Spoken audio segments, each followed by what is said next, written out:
Our story begins with a die being rolled and landing on the number 6. A narrator shouts in excitement as the man gets a good number and asks everyone to applaud. Seeing a line of people clapping, the confused person wonders where they are. The man in front of him explains that he is dead and that the die will determine his rebirth. The challenger was lucky to roll a 6, meaning he will be an idol in his next life. Someone hands a die to the confused person, who realizes their life will be determined by this roll. They throw the die with all their will, and unfortunately, they get the worst result possible. The narrator shouts that it landed on 1, and everyone comments on their tremendous bad luck. With statistics appearing, the narrator announces that they will be a bread delivery worker. As the figure despairs, the narrator explains that their life will be harsh based on the number they rolled. As they fall, the figure begs to be reborn again. We cut to a school building and someone calls for Dante, our protagonist. Suddenly, the motherless one at home slaps Dante while he thinks about how much he hates his own name, and soon after, he starts getting kicked. The motherless one complains about not receiving the drink he wanted. Our protagonist apologizes while being stomped on. He opens the milk carton, saying someone has to drink it, and Dante has the drink poured all over him as they laugh. Lying on the ground, he feels utterly defeated and reflects on how his life was doomed from the start, doubting he could ever change it. He slowly walks away, burdened by his failure, but suddenly sees a light. And of course, it had to be a beautiful woman. Watching her pass by, he wonders how he could ever exist in the same world as a girl like her. They make eye contact, and our useless protagonist hides in embarrassment. Dante explains that Eunju is the most beautiful girl in the school. She rejects everyone, which makes him happy, because if he can't have her, then no one else should. When he imagines someone winning her over one day, he nearly has a heart attack from jealousy. He thinks that to have happiness like that, one would have to have saved the country in their past life. In the hallway, someone walks by, rumored to be the one who started it all. The motherless one orders our protagonist to go fetch food for him, and our protagonist mutters to himself about how the motherless one always forgets to have breakfast. Eunju stops him and asks where he's going since the teacher is coming. Our protagonist is at a loss for words. Dante turns red and then lies, making it seem like the food is for himself. Our useless protagonist gets nervous, unsure of what to say,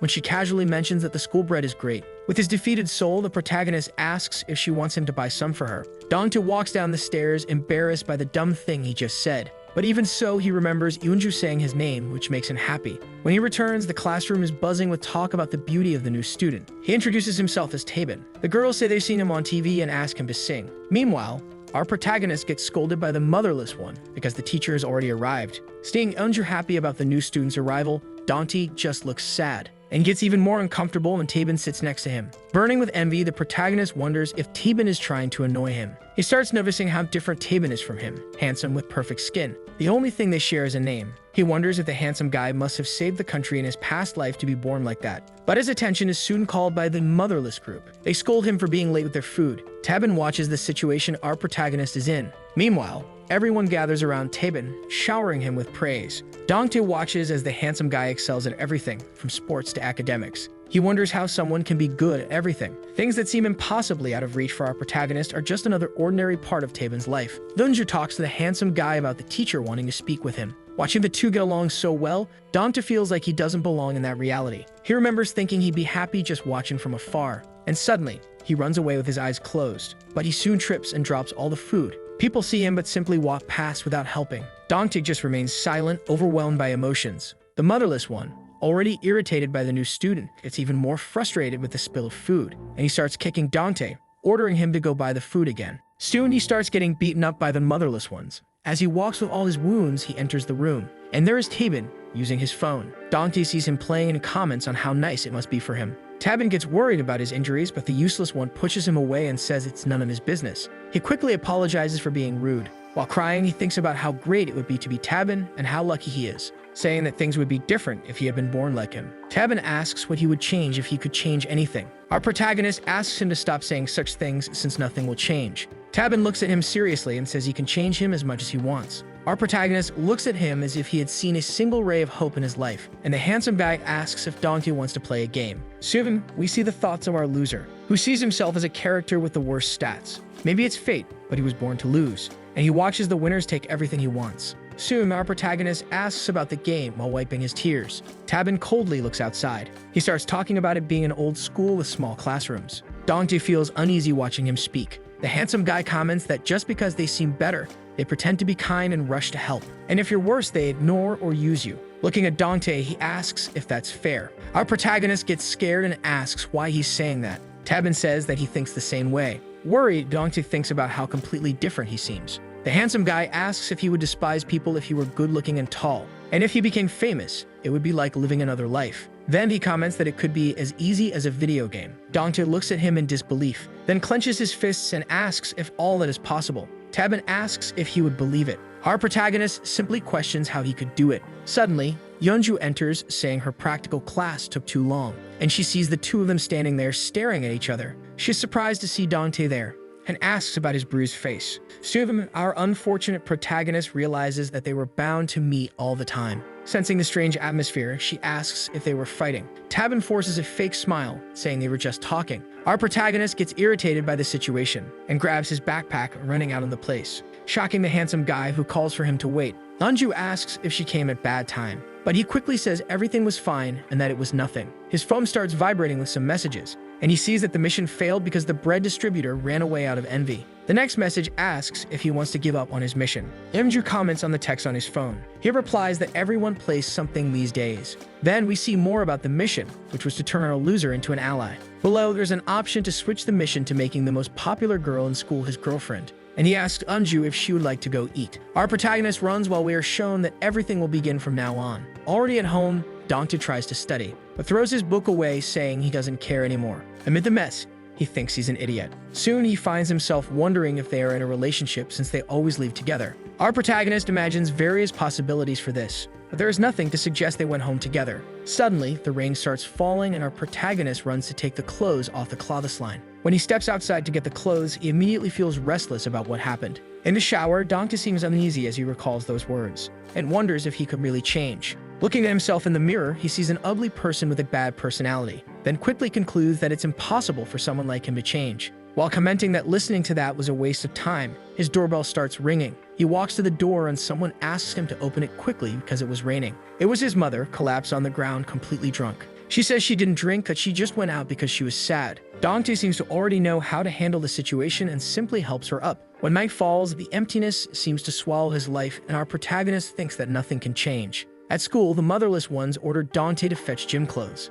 As he goes down the stairs, he comes across Eunju. Embarrassed by what happened yesterday, he just greets her. But Eunju asks him to wait, and she asked about yesterday because she was really worried, while our useless protagonist hides in the corner, dying of embarrassment. She questions him about his injuries, wondering if he fought with Tabin, and she worries that she might have caused it. Our useless protagonist says it's no one's fault, and as for the injuries, he simply tripped. He just thanks her for worrying about him. Dante looks at his future motivation for going to the gym as if she were a light in the middle of his sad life. At the same time, he feels out of place because he can now talk to the girl of his dreams. He looks down, too nervous. Our protagonist even tries to say something, but the words don't come out right, and just as he is about to ask if she was going somewhere, someone suddenly shouts that a fight is happening, and some students comment that the motherless group is going to beat up Tabin. They quickly get confused by the sudden news, but Eunju immediately runs off to help him. When the protagonist tries to run after her, he slips and falls to the ground like a sack of potatoes. But he gets up, nearly in tears, worried about what might be happening. The news of the fight starts spreading through the school and everyone is talking about it. We see a large crowd of students moving toward the rooftop where the fight is happening and some comment that it's going to be a total beatdown.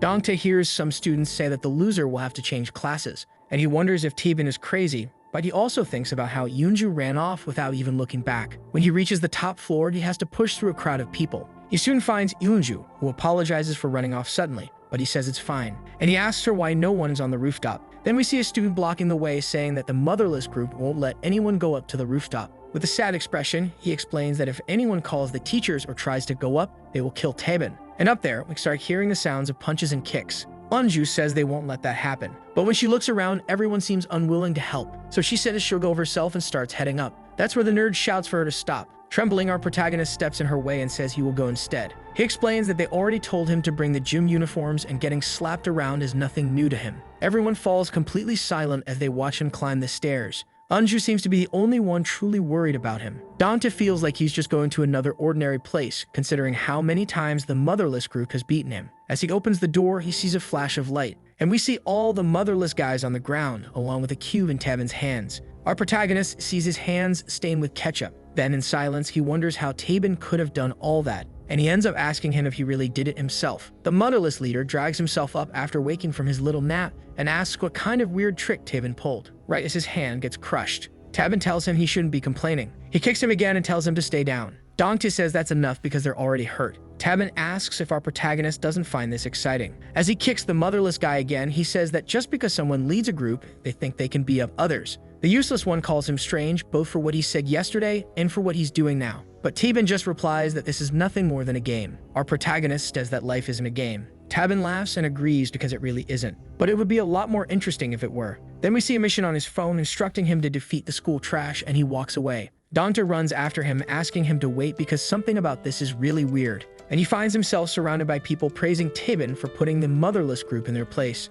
Dante just stands there, watching the girl he likes worry about another guy. Seeing everyone crowd around him, concerned. No one remembers that he was the one who went up to the rooftop, leaving him with nothing but the purest envy. Lowering his head, he sadly realizes he will never be like him. He can only remember Tabin saying that it was unfair, that just by looking better or worse, people will treat you differently. And that was being proven true right in front of his eyes. Dante starts thinking about the possibility that the game might be real, but he tells himself not to be fooled. If life were a game, he would just be a low-level mob. There's no way to adjust his stats or change his character. What a terrible game that would be. Only people born with everything can go around saying that life is just a game. He looks at Eunju and questions how she doesn't understand that the person with her is neither kind nor gentle. Someone quickly asks if they are dating. They respond that they're not, despite holding hands. Dante promises to expose Tabin's true nature to protect her. Later, at the end of the day, everyone is already saying their goodbyes. And as expected, the two of them are leaving together. But our useless protagonist is right behind them, following. A truck passes and Tabin protects Eunju from it, bringing them very close together. Dante bites his lip in jealousy at the sight. She thanks him and he just stands there, holding her in silence. Our useless protagonist nearly faints, thinking he was about to kiss her. But his phone starts vibrating, and they step apart. When Tabin looks at the message, he seems a bit uneasy. He says his brother doesn't have his house key and needs him to go open the door, so unfortunately he won't be able to walk her to the bus stop. Tabin apologizes for not being able to take her, and they say their goodbyes. Dante remains watching his next steps. Wondering if he should keep following him, our protagonist takes the initiative. He wants to see if Tabin is really going home or not. Then we are shown what Tabin actually did on his phone. In reality, he was exchanging messages with the system, and received a hide-and-seek mission. As night falls, Dante wonders where they are going. They enter a building and climb the stairs, but doesn't seem to be Tabin's home. Staying one floor below, he keeps moving forward. They soon reach the top floor, and the handsome guy heads to the rooftop and opens the door. Our protagonist calmly walks to the door and observes, and he sees Tabin standing there as if waiting for someone. He seems to be talking to someone on the phone and waiting, and there he stays looking at a message, getting irritated but still waiting. Dante, already starving, feels like he won't last much longer. Unfortunately, his phone vibrates, making a noise. Our protagonist grabs the phone, hoping Tabin didn't hear it. When he looks, it's just some nerd wanting to give him a note. At that moment, he just feels grateful for the notes. But suddenly, the place starts filling with purple and pink squares, and Dante hears a sound he's never heard before. Something shiny, which seems to be the center of everything, catches his attention. Wondering what it could be, he reaches out to grab it. But Tabin opens the door behind him and asks who's there. The protagonist freezes in shock and is clearly recognized. Then we get a cut, and he is running nonstop. When he arrives home, he takes a deep breath, and his phone starts receiving messages. Someone unknown, whom we'll call the system, asks if he saw a ghost since he looks so scared. Dante yells, asking if it was Tabin. The system says it's not the handsome guy and tells him to turn on the light since he's home. That scares him and he starts asking again who it is. He begins shouting, searching for where this person is. The system tells him he's acting like a stalker and asks if Dante wants to know how he knows everything. Then it jokingly asks Dante for money.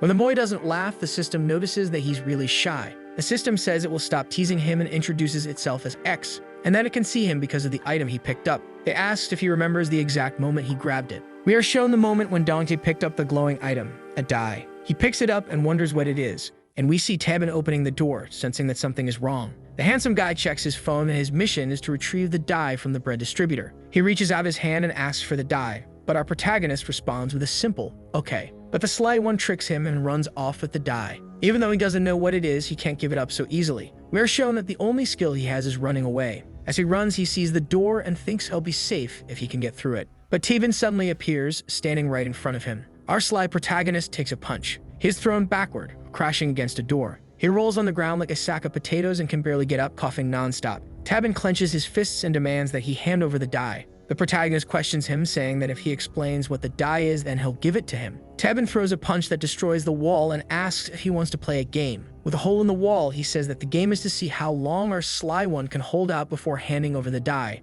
Terrified, he quickly remembers why he followed him there in the first place and decides he won't give up the die until he exposes Tabin. Dante gets up and starts running, and he says he doesn't know why it's important, so he's going to throw it away. But he gets caught and grabbed. The two start fighting over the die. They fall to the ground, still struggling. But at the moment when the die is about to be grabbed, it falls. Tabin looks shocked that Dante rolled the die. The die starts glowing pink, and the protagonist becomes intrigued by this color change. Then his phone starts receiving messages. X congratulates him for becoming a player. And then we cut back to his house, where he questions the meaning of the dice. The sly one picks up the die in his hand and observes it closely. He notices that the color changed after rolling it, and that Tabin stopped bothering him after that. The system asks why he seems so restless. Our protagonist asks several questions, such as what the dice are and how he is being watched. X says it will be a long conversation, so he will start with the basics. The die in his hand is a cue that can change everything. Dante tries to remember when he first realized the world wasn't fair, that kind words are just words, not actions,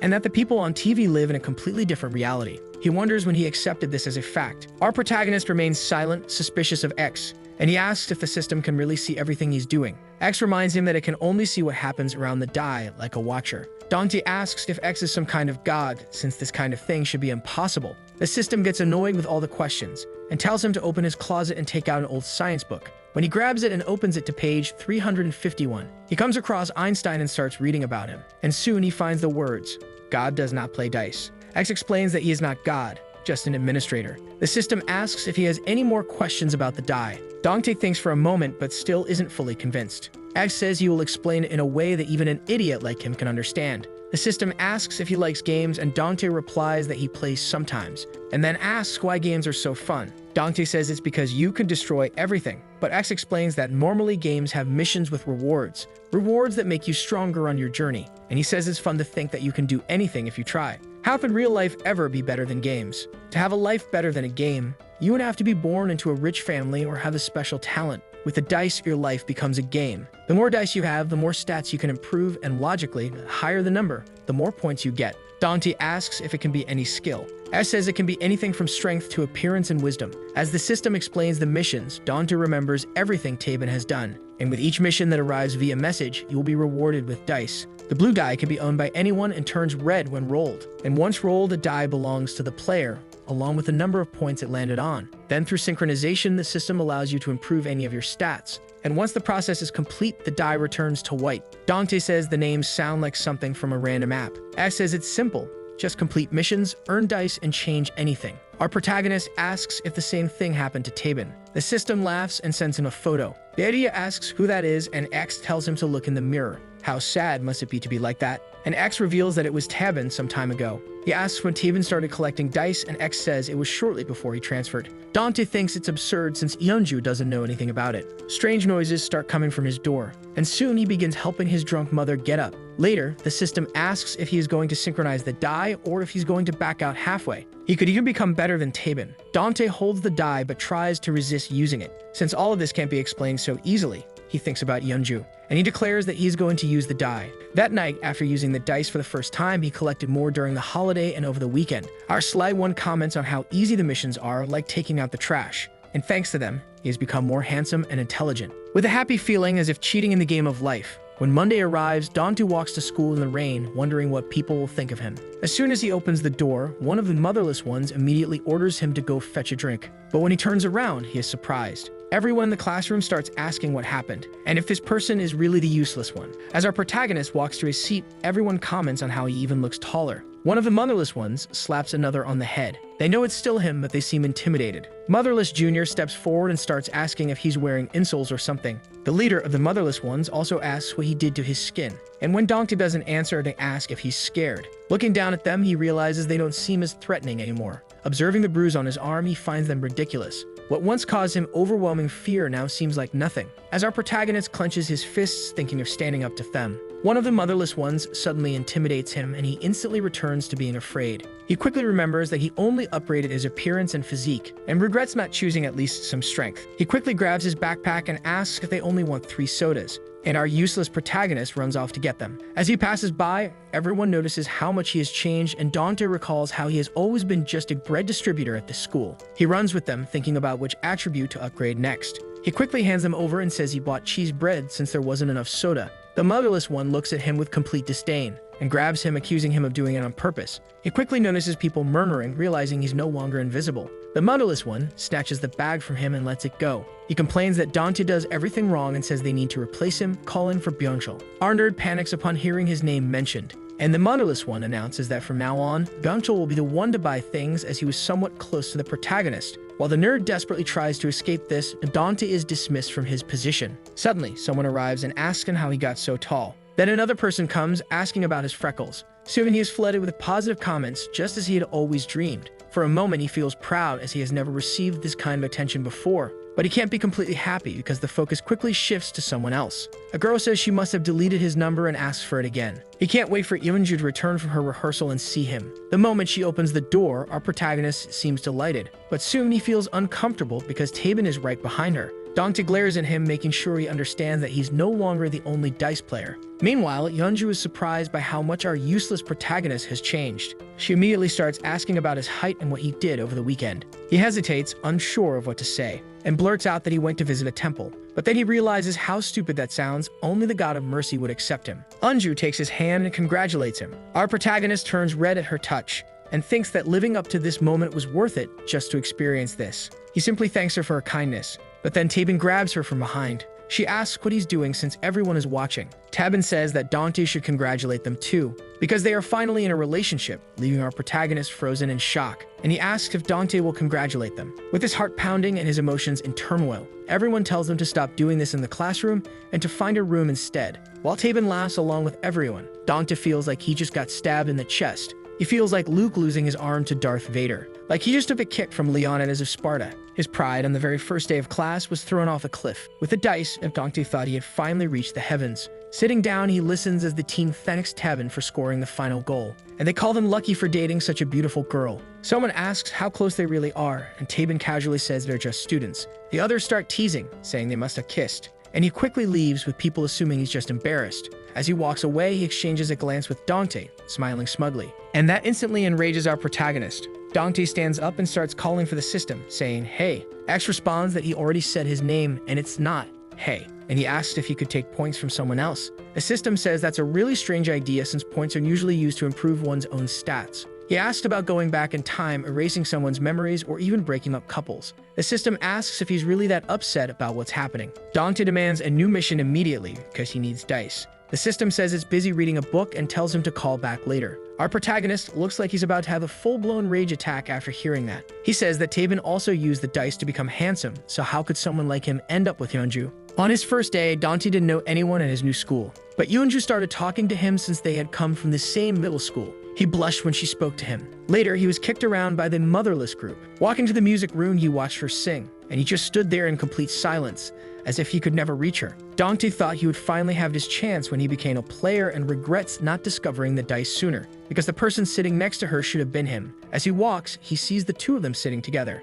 and their relationship, unfortunately, seemed to be going really well. Tabin hugs her, making her flustered. Dante freezes, watching that moment that should have been his. But even after collecting so many dice, it still isn't him. And just like before, he ends up running away. Tabin did it on purpose, knowing our protagonist was there. Eunju asks if someone was nearby, but as always, he says no. As he runs, he can't forget the two of them hugging, and his chest fills with rage. Not paying attention, he ends up bumping into a girl. She apologizes and asks if he's okay. But our protagonist simply replies that it wasn't her fault. Feeling hopeless, he just stares upward. When suddenly, a student asks if he's Dante from her class, and also what he's doing there standing around. As he struggles to remember her name, he responds that he was just getting some fresh air. Hiding her cigarette, she says she's doing the same. He goes back to being quiet and sad. She comments that he suddenly looks really cool since his face and skin have improved a lot, but he also seems more mature mentally. Our useless protagonist feels flattered by the compliments, when suddenly, his phone starts vibrating, and he excuses himself to check his messages. S says he was reading and remembered that Dante was begging for dice,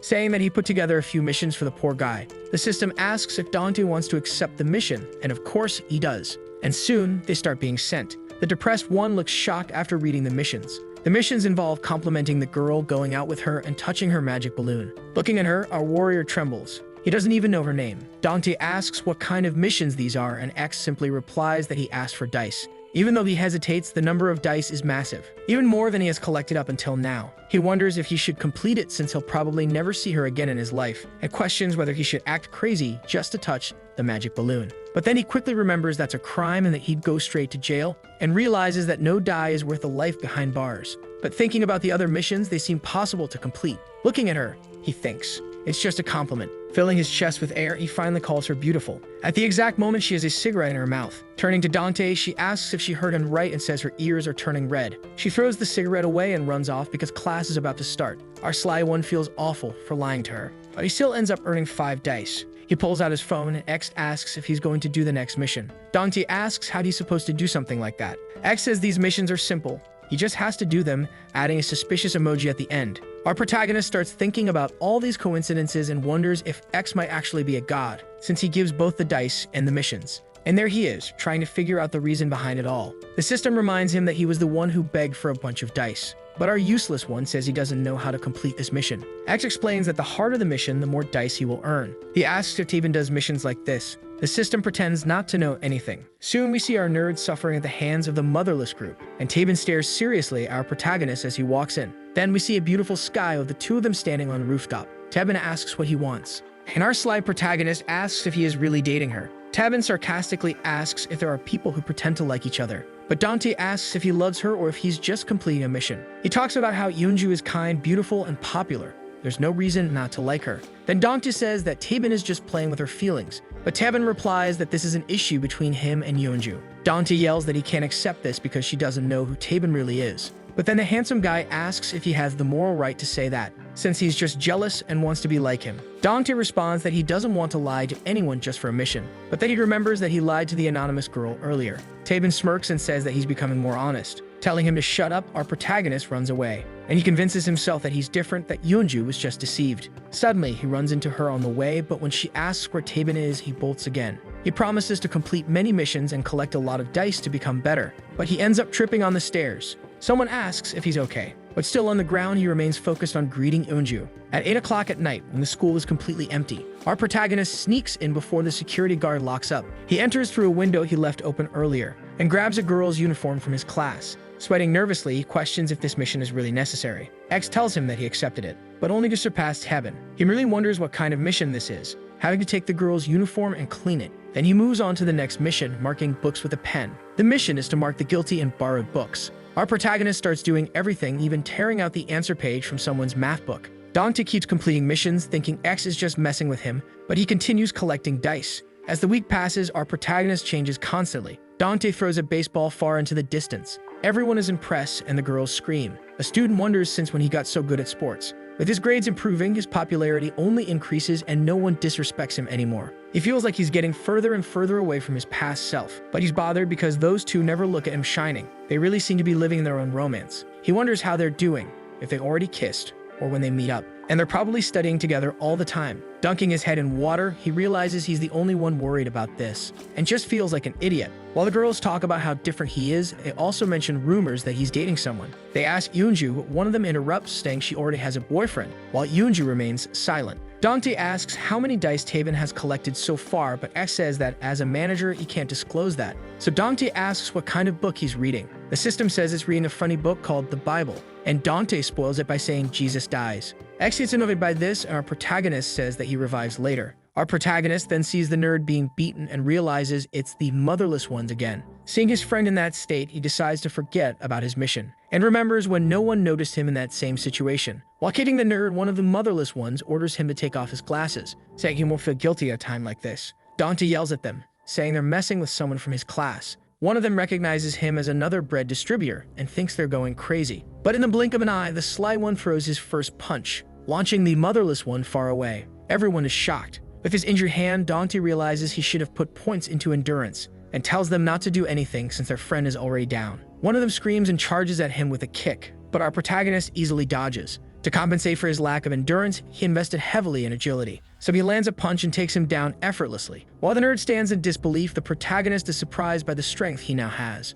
With all the motherless ones on the ground, Dante picks up his friend's glasses and hands them back. The nerd, in tears, can't believe it. Furious, he slaps his own glasses. The protagonist says he already took care of those guys, But the nerd says he feels no gratitude at all because it's all Dante's fault. But he wouldn't know that now that he's so popular. The nerd says he tried his best to stay unnoticed by the motherless ones. Dante never imagined things would turn out this way. In tears, the nerd tells him to shut up. There's a rule in the classroom. If it's about you suffering, it doesn't matter who is. And he says Dante is just like those people. Dante realizes that this is what Tabin meant in their last conversation, with everyone on the ground crying. The system asks someone to shut the nerd up. Byungchul asks what he should do now. Our sly protagonist suddenly shouts his name. He remembers that the nerd said he would give away one of his 2 photos of an idol. As he stands there, he doesn't seem to understand anything. The protagonist throws a die in his direction. He catches it, staring intently at the glowing die. X freaks out, asking what the hell he's doing. The sly one smiles and congratulates him on his good catch. By nightfall,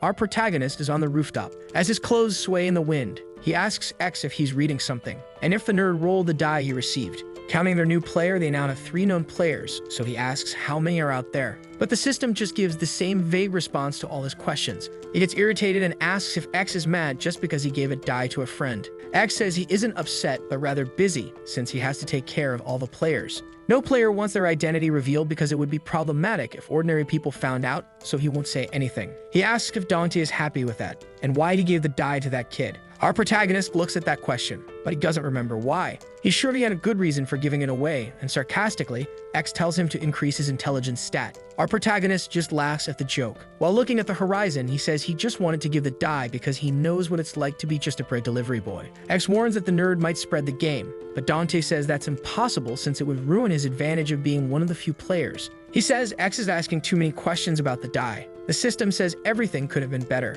Our protagonist doesn't understand at the moment, but he thinks things will get more interesting. At school, everyone seems to be talking normally. As the protagonist walks by, he hears the motherless group complaining that the nerd hasn't arrived yet. Dante figures he might have stayed up late thinking about which stat to increase. He imagines the possibilities. Maybe the nerd became handsome or even good at sports. When he opens the door, our protagonist looks straight ahead, already knowing who just arrived. The nerd who walks in looks the same as always, still staring at the ground with a frightened look. He wonders if Byungchul leveled up something different. As he watches him walk like the same sad kid as before, he thinks about the sadness in his expression and whether he didn't know how to use the dice properly. As he sits down, our protagonist realizes he'll have to ask him. But as he stands up, he sees the motherless one already picking on the nerd. The guy takes the nerd's notebook and says some students from another class are looking for him. Byungchul demands he give his notes back. The motherless one throws the notebook on the ground and asks if it's dirty now that he switched classes. Looking at the nerd's head, he says he sees a gray hair, and when there's one, it should be pulled out. He grabs his hair and yanks some strands out while the others laugh. With his head down, the nerd weakly asks him to stop. But the guy keeps going, saying he pulled out the wrong strand. The protagonist looks at the scene with disgust. He clenches his fists in rage. As the motherless one continues pulling, he says he'll get the right one this time. The moment he pulls, Byungchul snaps in anger. He raises his hand and yells, telling him to stop before landing a punch on the motherless one's ribs, breaking them. The guy is sent flying across the classroom, crashing into the chairs before hitting the wall. Everyone in the room watches in stunned silence, from our protagonist to the background characters. Then we see the nerd standing up from his seat, and the motherless one lying completely wrecked on the floor. As the others start shouting, some talk about calling the ambulance. While everyone rushes out to get a teacher, Dante just stands there, still completely silent, watching the nerd smile after doing that. Still smiling, he turns and thanks our protagonist for giving him that power. Still shocked at what he just did, he asks if this is what it feels like to feel good. As we see Dante frozen in disbelief, the nerd is just happy that he will never have to obey anyone again. And he turns to our protagonist, finally considering him a true friend. As the nerd walks away slowly, Eunju looks at him, confused and scared. Some people stand frozen, while others rush to help the motherless one. But as Byungchul walks past, no one moves a finger or says anything to him. The boy on the ground is helped up by his friends, coughing weakly. One of the motherless ones yells, asking why he did that to a friend and if he has lost his mind.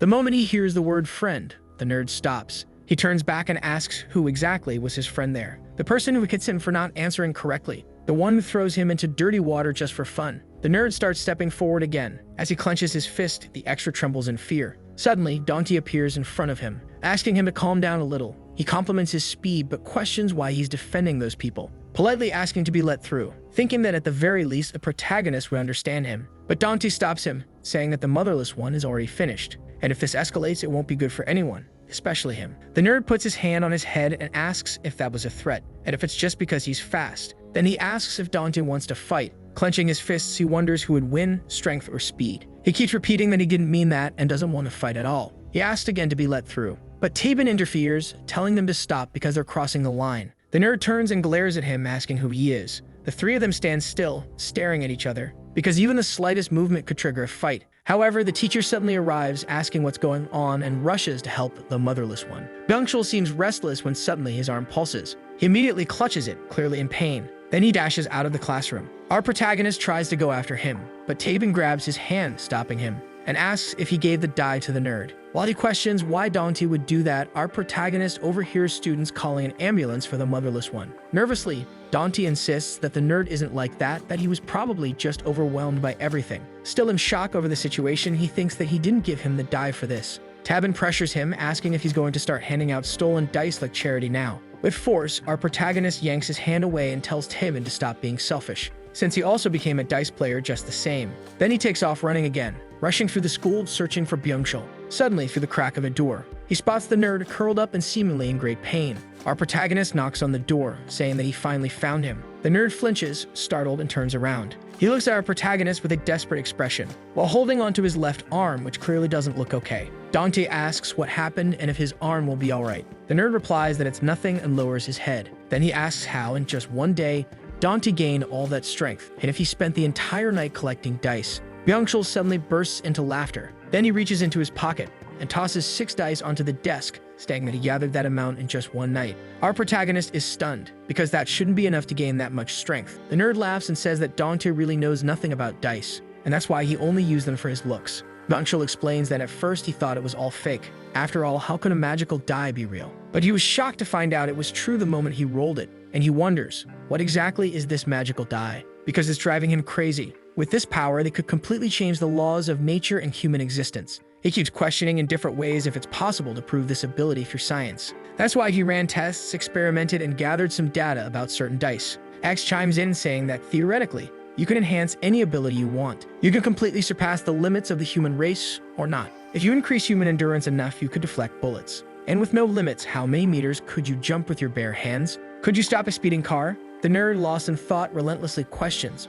what are the true limits? Byungchul seems to be completely mesmerized as he talks about the subject, and he explains that the easiest thing to test at the moment was strength, so he used a contact tester to provide data for his research. He discovered something interesting, because the more you concentrate on a skill, the greater the change. Compared to using dice on the entire body, if you focus them only on your arms or the palm of your hand, the difference in strength is enormous. You could call it a restricted amplification to a specific part of the body. That's why his right arm doesn't look much different from his left arm. But when he presses down on the desk in front of him, he completely crushes the wood, proving that his left arm is on a completely different level in terms of strength. Holding a piece of the shattered wood, he crumbles it in his hand. Dante asks if that wouldn't be harmful to his body. The nerd says it does seem pretty unbalanced, and it's more like a potential energy that he can tap into, making him invincible. The protagonist asks what would happen if he increased the skill even more. And the nerd says that now that he thinks about it, he's having all kinds of new ideas. He stays silent, seeming uncertain about all this new information regarding dice. Byungchul starts thinking again, if he can exceed human limitations, he might reach something that no one has ever dreamed of having, like telekinesis or telepathy. Our protagonist is completely amazed that he even mentions psychic powers and looks at him asking if, for example, the nerd could actually do that. And unfortunately, he responds that he can't. But he explains that he can't yet, but someday he might get there. He says he tried using dice to obtain psychic abilities, and when he rolled one of his dice, X asked which skill he wanted to level up. The sly one said he wanted the ability to see through things, for profit of course. But an error occurred when trying to upgrade that particular skill.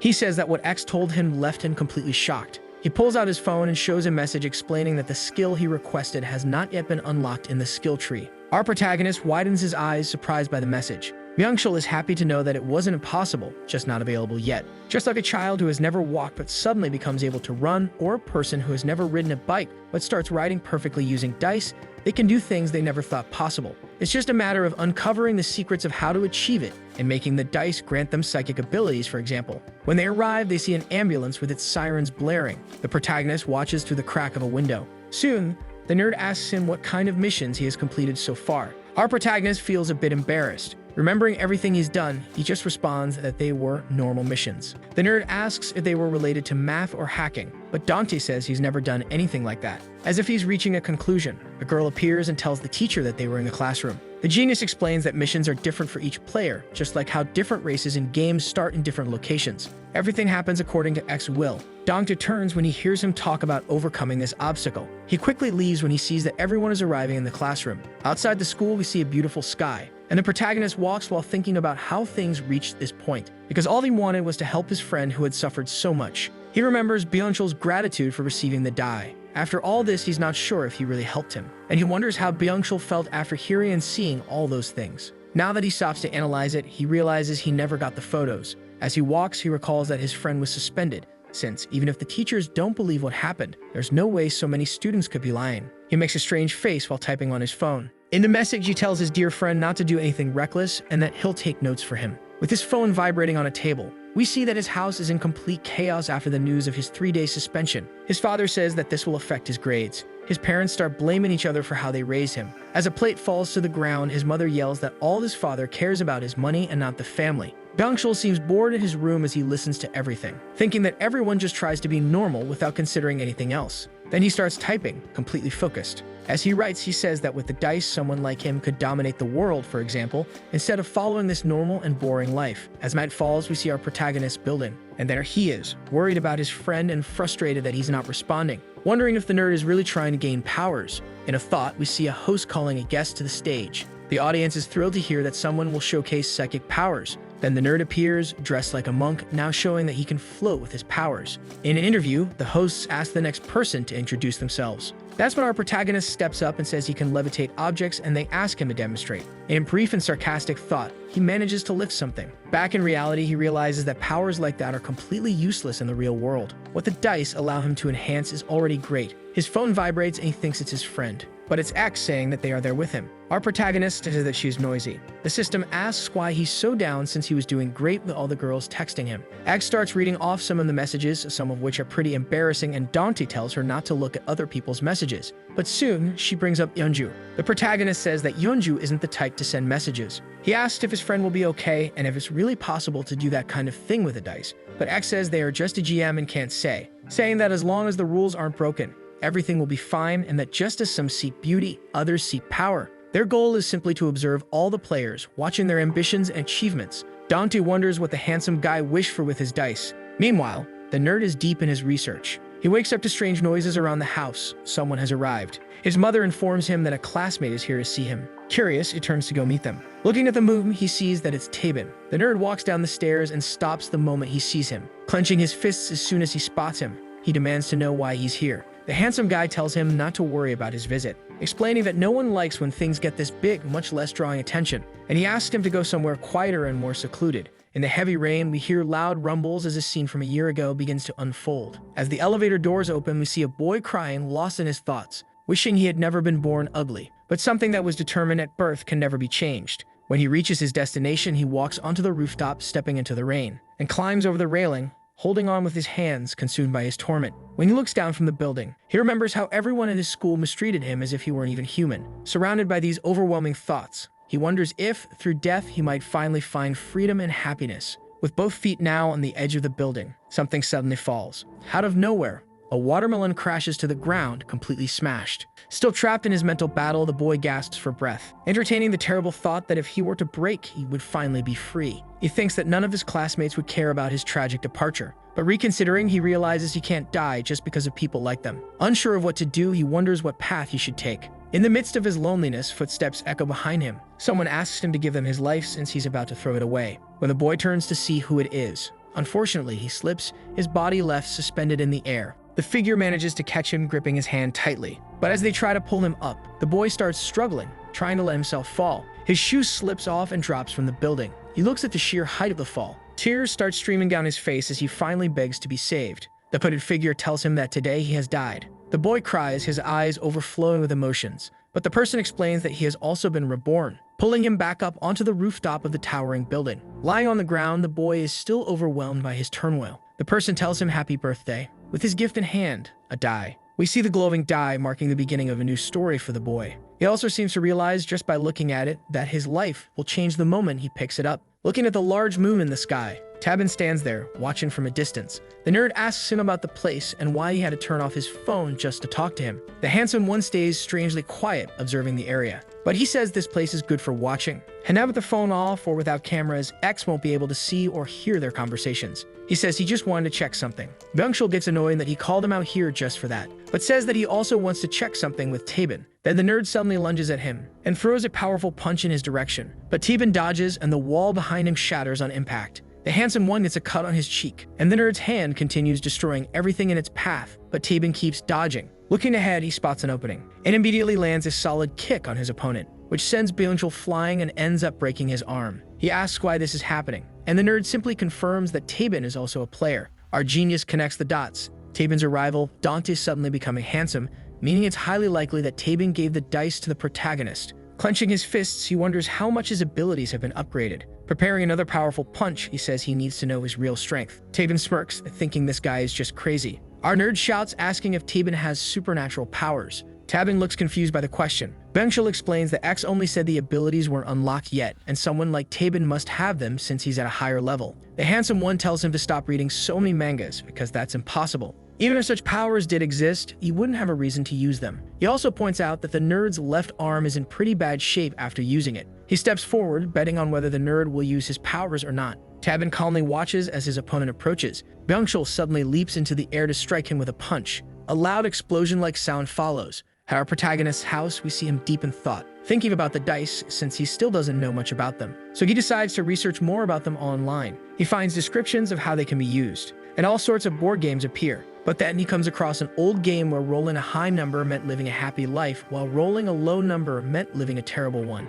From a king to a servant, our protagonist realizes that people from the past aren't so different from those today. Dante remembers his dream from the beginning of the story, and his conversation with X, who isn't God but has surpassed all humans. Then we cut back to the battle with the area completely destroyed. The nerd pulls his hand from the shattered ground. He asks how long the handsome one plans to keep dodging, but he only sees Tabin staggering in front of him. Seeing that fuels his rage, and he prepares another powerful punch, which is effortlessly stopped by Tabin, who pushes him aside, leaving him wide open, with his opponent now sending a massive kick in his direction. Strangely, we cut back to the protagonist, who is discovering more about different types of dice, and that rolling dice can also be considered similar to flipping coins. We see the nerd hitting the ground, severely injured. A coin falls from his pocket and spins, something that might be important later. Tabin slowly approaches him and asks if he wants to stop fighting now. The nerd tells him to shut up, still ready to fight, but unfortunately, his arm reached its limit a while ago, causing him immense pain. Tabin threatens him for his recklessness with the dice, saying that if he keeps going, he'll have his hands ripped off so he can never roll them again. He starts walking away, telling the nerd to stop thinking he's powerful, but Byungchul asks if he knows anything about X and if they've met before. The handsome one says he doesn't know anything. Our nerd smirks because he knows something that no one else seems to realize about the system. Our protagonist walks, thinking about how days have passed without any messages from his friend or his beloved, only from people who weren't important to the last romantic. He comments on how the classroom feels more peaceful. The only thing different was the 2 empty chairs, but everyone ignored them, and he starts wondering if his friend will really stay quiet about the suspension. Our protagonist watches the happy couple in his class when someone steps in front of him and calls his name. It was the smoker girl asking what he was doing. She invites him for a coffee, and he accepts. They comment that the exams are getting a bit tough and complicated and ask how Dante is doing with his studies. Our cheater says he's studying, but in reality he's just increasing his intelligence using the dice. On a very pleasant day, he orders some food from a store, jumping with joy as he finally holds his own meal in his hands, because until now he had always bought food for others, never for himself. Suddenly, he spots the nerd walking down the street. Without hesitation, our protagonist doesn't waste any time. He says he has to step out for a bit and runs after his friend, stopping in front of the nerd and reminding him that he's still suspended. His friend seems off, so he assures him that he just came to talk. The nerd asks what skills he has leveled up with the dice during this time, and our protagonist admits he focused on intelligence since exams are coming up. Then he asks if Byungchul is feeling hot wearing those clothes, but the nerd simply says that he has learned something about X. Our protagonist finds that fascinating, but then his other classmates arrive. He tries to talk to the nerd, but with everyone there, his friend says he'll tell them later. The smoker girl teases him for being near the school while suspended, but the protagonist says he's just visiting. He then says goodbye to his friend, telling him he'll see him tomorrow. Once the nerd is alone, he seems strange, with his arm and hand oddly covered. Then he pulls out his phone and sees a new message, and he smiles upon reading that he has a mission. But it's dangerous. His new objective is to set fire to the school. Time passes and it begins to get dark. A few students walk nervously, afraid because they're leaving school late. They comment about rumors of ghosts in the area. Among the bushes, someone is hiding. One of the girls notices and starts to feel scared. They are hidden in the plants. We see the nerd holding a gasoline canister. At home, the protagonist feels uneasy because his friend didn't seem normal in their last conversation. So he quickly gets up from bed and grabs his phone, asking about the time he gave the dye to Byungchul. X had said it was a good idea, but suddenly the screen starts acting weird. He notices that his message is just disappearing. Out of nowhere, his friend knocks on the door and steps inside. Dante asks what he's doing there at this hour, but the nerd only says that his left arm feels different, and as he turns, we see that his arm is falling apart. The protagonist wakes up from this nightmare, feeling restless. He just wants to get some fresh air. He grabs his phone and sees a message from Byungchul, saying that he has a lot of information to share tomorrow. Dante just stares at the message, realizing there's nothing to do but wait. The nerd walks up the stairs, reflecting on how the world is like a perfect machine that never stops spinning. But everything is so boring, studying, going to college, maybe making money. The dice freed him from that machine, and so as he digs deeper into his research, he uncovers some important secrets. With the gasoline canister in hand, staring at his phone, when the clock strikes exactly midnight, the school bell rings out in all directions. His first mission is complete.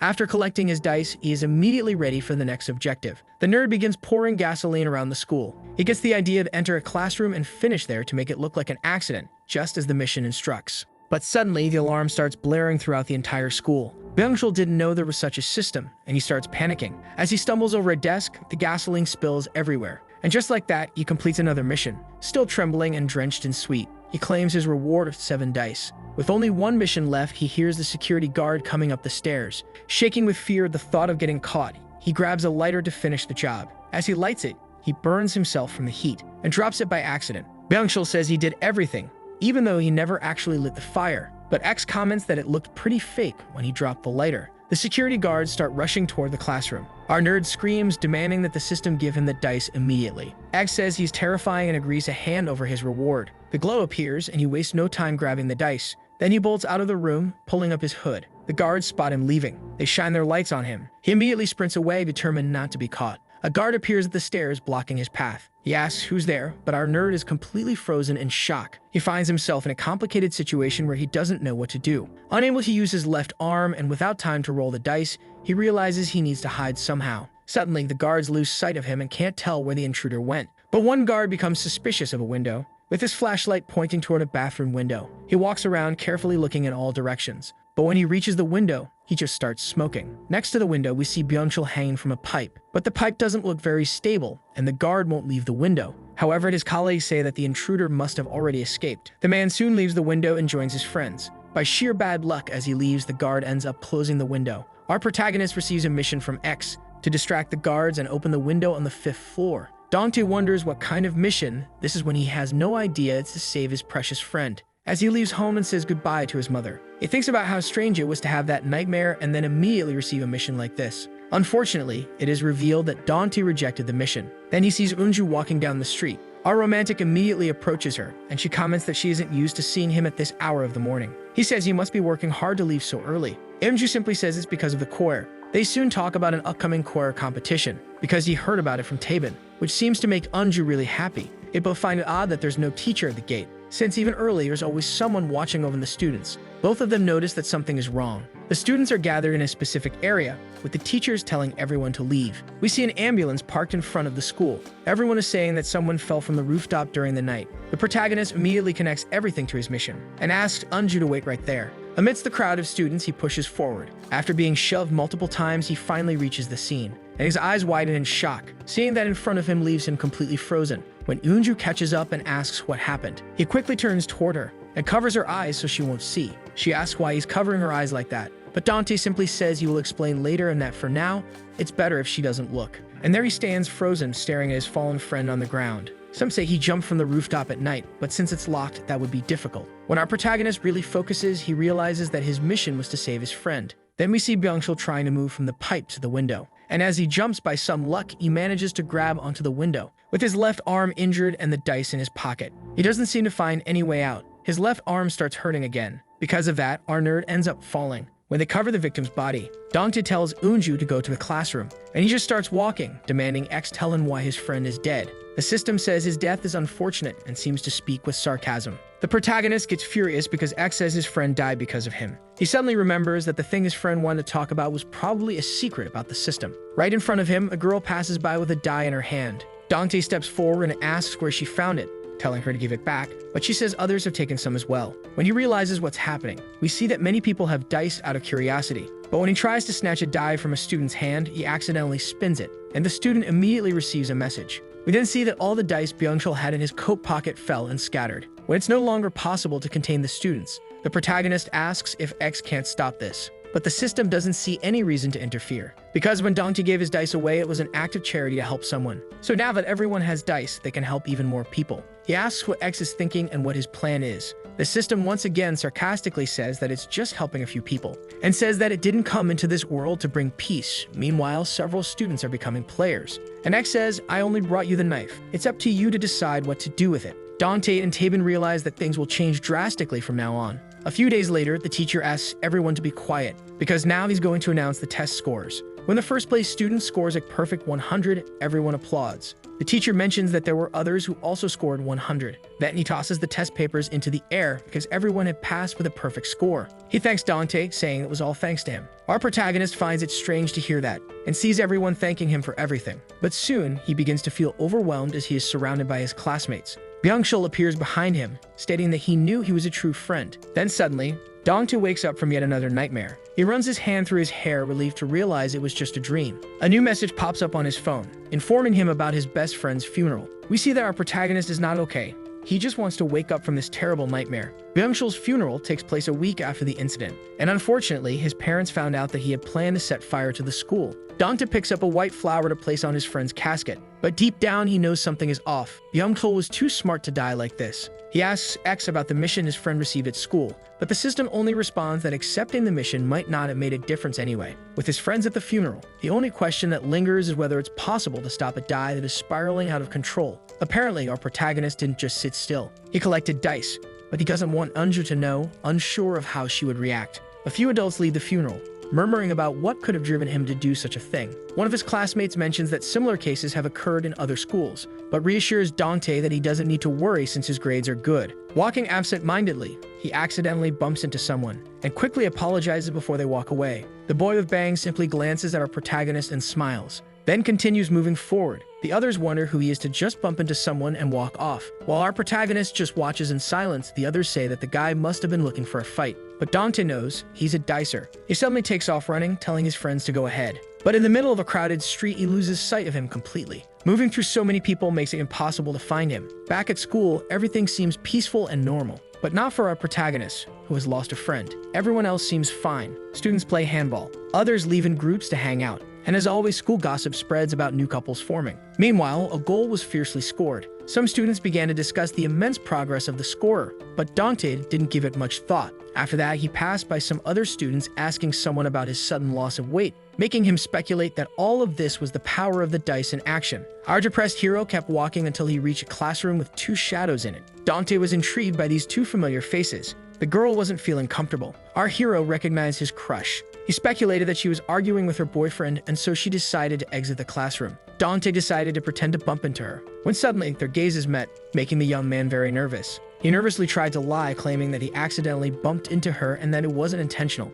Eunju looked at the stuttering, timid young man with a small blush on her face, before putting on a small smile. The girl asked him if he was free, leaving the young man baffled with red cheeks. Meanwhile, on the football field, the ball struck a passing student in the head. This person looked at the ball as it landed on the ground. The shooter politely apologized and asked the student to shoot the ball back to him. The footballer then asked him to kick it with all his might. And so the young man decided to shoot just as the player told him, when suddenly the ball was shot at an incredible speed, cutting a few of the player's hairs. The ball even managed to bend the bar of the goalpost, before exploding upon impact, in front of all the players, to the point where one student was unable to stand after witnessing such an incredible feat. The mysterious student watched the others as they were baffled and amazed, drawing a small, satisfied smile on his face. A boy and a girl were walking in the sunset. Eunju proposed to help with the box that the protagonist was carrying, but he refused. Dante, who was happy despite this not being a date, stated that as a man, he shouldn't let her help. Eunju was tasked by the teacher to deliver their late classmates' belongings to their house,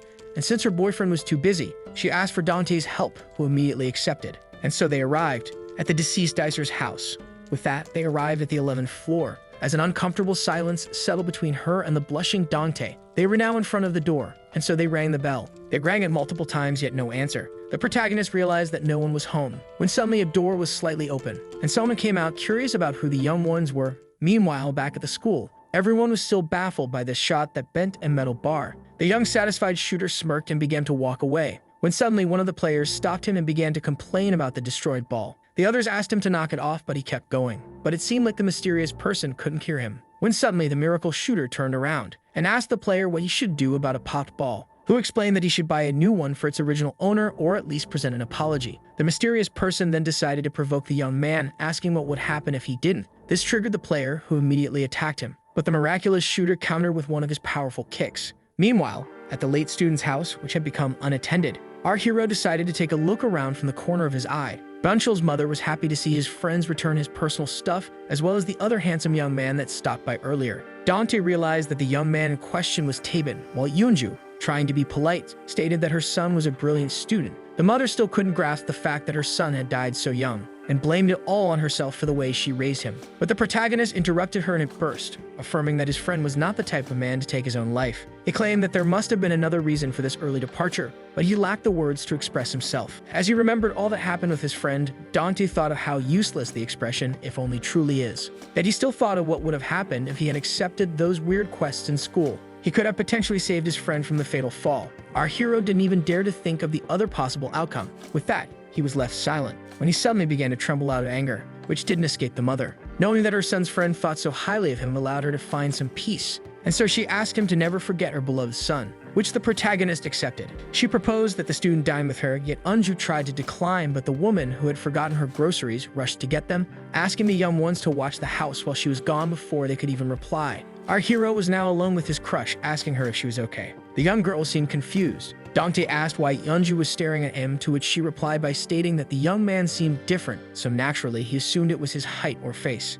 The young girl affirmed that even though she noticed those changes, she felt as if something else had changed, yet failed to notice what it was. Dante looked at her as she smiled at him, and overwhelmed by the moment, he began to stutter and use the bathroom as an excuse to get away, leaving her intrigued. As he thought about Eunju's words, our hero's cheeks turned red. Dante arrived in front of a door, thinking that it was the bathroom, and so he decided to see what was behind it. Meanwhile, at the school where the mysterious person kicked the player, all happened at high speed, which satisfied the mysterious person, yet his kick was stopped. To his surprise, the player managed to stop his devastating foot, and so the miraculous shooter backed down. He was left intrigued as the player stopped his attack without being hurt, and so he realized that the player was also a dicer who had maxed out his endurance. Meanwhile, the door was slowly opened, revealing a room with a screen and a desk with a pen and paper on it. The protagonist realized that this was his late friend's room. With that, he walked in, entering the late dicer's room. Dante noticed that the mother left her son's room as it was. This left the protagonist wondering about the data his friend collected about the dice, and what Byungchul had actually discovered. Dante then approached the notebooks on the desk, when he was suddenly startled by Eunju calling out his name, making the pile of notebooks fall. One of them had the word and the drawing of a die, piquing the young man's curiosity as he noticed the magic word. The curious Dante picked up the notebook. The notebook was filled with data about dice and the dicers, which didn't escape the protagonist's attention, and so he started to turn the pages. The notes told about how their writer failed to know more about X and what's essential for dicers, along with their ranks that can be climbed with new skills. This notion of rank intrigued the young dicer. The late student classified Tabin as an A rank, while the protagonist was a B rank or something inferior. Byungchul also wondered about the limit of the skills, and so he decided to hack into the server in order to expand his knowledge, leaving the young man shocked. Dante then started to flip through the notebook for answers, but what followed didn't concern this subject. The late dicer wondered what would happen if everyone became like him, stating that it was unlikely. Yet the spread of the dice did indeed happen. Byungchul seemed to be fascinated by the idea of more dicers. Being a dice user depended on being the biggest part of society or not, and being able to keep the secret. More dicers would surely appear, and so its users would start to fight. The player stated that the mysterious person didn't obtain enough dice, while the other players decided to break their fight, and so one of them claimed that the ball was of no importance anymore. But just then, the foot of the mysterious student broke someone's arm, while the protagonist wondered if the spread of dice would separate the dicers from the others. And so if the number of dice users increased and more dicers were born, the world would be ruled by the dice, And just like the broken arm, such accidents could happen once more. The boy who tried to stop the two dicers from fighting was lying on the ground, agonizing in pain with his shattered arm, leaving the two of them shocked and speechless. And so all the students rushed to him, while the two dicers were surprised by this one intervening. With that, they wondered if they should cease their fight, when suddenly one of their phones began to vibrate. One of them received new quests. The first quest was to keep fighting to the end, while the second was to hurt an innocent student by accident, and lastly, gravely injure another one. The mysterious person was baffled by the outrageous quests that he received. But just then, the player's phone also vibrated. It turned out that both dicers received the same crazy quests. The miraculous shooters were revolted to receive such scandalous demands. But just then, the player started to count the bystanders. This intrigued the mysterious student, so the player revealed that he was wondering if this quest was, in fact, applicable, leaving the other in a state of stress and unease. After that, in the night, Dante and Eunju decided to go on their way. It was dark, and the streets were illuminated by the lights. Eunju thanked the protagonist for his help, but Dante shook it off and stated that the late student's mom seemed exhausted. Suddenly, a truck came by, making the blushing protagonist get close to the girl in order to avoid it, and so the truck passed by. Dante then asked Eunju her opinion on a potential world like fiction with superpowers. The girl didn't think that these abilities would be very useful. The protagonist then asked her about a scenario where humans could change their looks, intelligence, and physical abilities to their will, making Eunju think for a while. In the end, she revealed how she believed that people should live with what they have, unlike when she was younger, and how she wanted to work hard with her own qualities. Eunju revealed being curious about this question, so Dante claimed it to be a way to kill time. Yet the girl revealed how wonderful it would be if she could use psychic powers in order to get more time to practice, making the young man ask for permission to watch her competition. But when he proposed to have dinner together after the competition, Eunju politely declined, stating that she would go out with her boyfriend. And so an awkward silence settled. Eunju then insisted on walking on her own, yet the protagonist insisted on accompanying her. But the girl revealed that such kindness would give others the wrong idea, leaving him silent. And so they parted ways, with Dante watching her until she disappeared into the horizon. As he walked away, he thought about Eunju's opinion. That night, the night sky was bright, decorated with stars. With the notebook in hand, our hero admired the view, as this way of life was also challenging for him. Later that same night, Dante texted his crush to make sure she returned safely. The protagonist was unsure of the words he used in his text. After some thinking, our hero found the sentence, and after gathering his courage, sent the text. Dante was happy to see that she quickly responded to his message. Our blushing hero then said that he'd see her the next day at school. Her reply with a good night filled the young man with excitement. Dante couldn't be happier. But just then, he received a text from a different person. Ash was aware that the dicer was disappointed that it was him texting and not the girl, before teasing our hero about it, making him blush in embarrassment. Dante decided to ask X something, piquing his curiosity. At first, he hesitated, but then the protagonist revealed that he had read his late friend's notebook.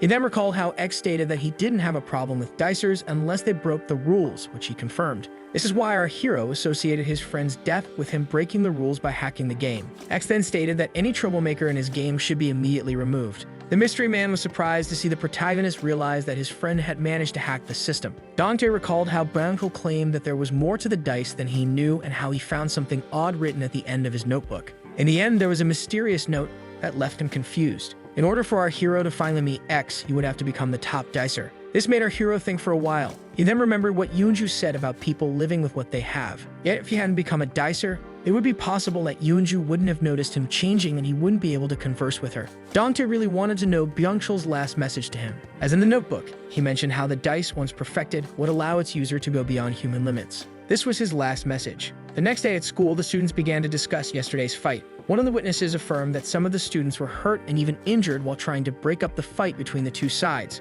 Another student noticed that some of his classmates were missing today, but the witness affirmed seeing something odd, piquing the protagonist's curiosity from afar. He recalled how many students were hurt while trying to stop the fight, when suddenly something shiny appeared. The witness was wondering what this object was and decided to pick it up. This alien object was, in fact, a dice. But when the students asked the witness to show it to them, he claimed to have left it at home. Tabin was also listening from afar, when suddenly, something seemed to have caught his attention. The class door was quickly opened. A student came rushing in, stating that something big was happening. This intrigued the others, and so the student affirmed that some of the girls in the other classroom had become more beautiful. All were intrigued by such news, as the student affirmed that everyone was rushing to see them. As they watched, some students speculated that the three girls' transformation was due to plastic surgery, while others didn't, and jokingly speculated that this was due to a pretinous virus. One of the three girls was pleased by this gossip, but as all went to take a look, one of the students asked the protagonist if he was also going. Our hero declined, thinking of how the number of dicers had quickly increased. The school domain slowly became a terrain for quests.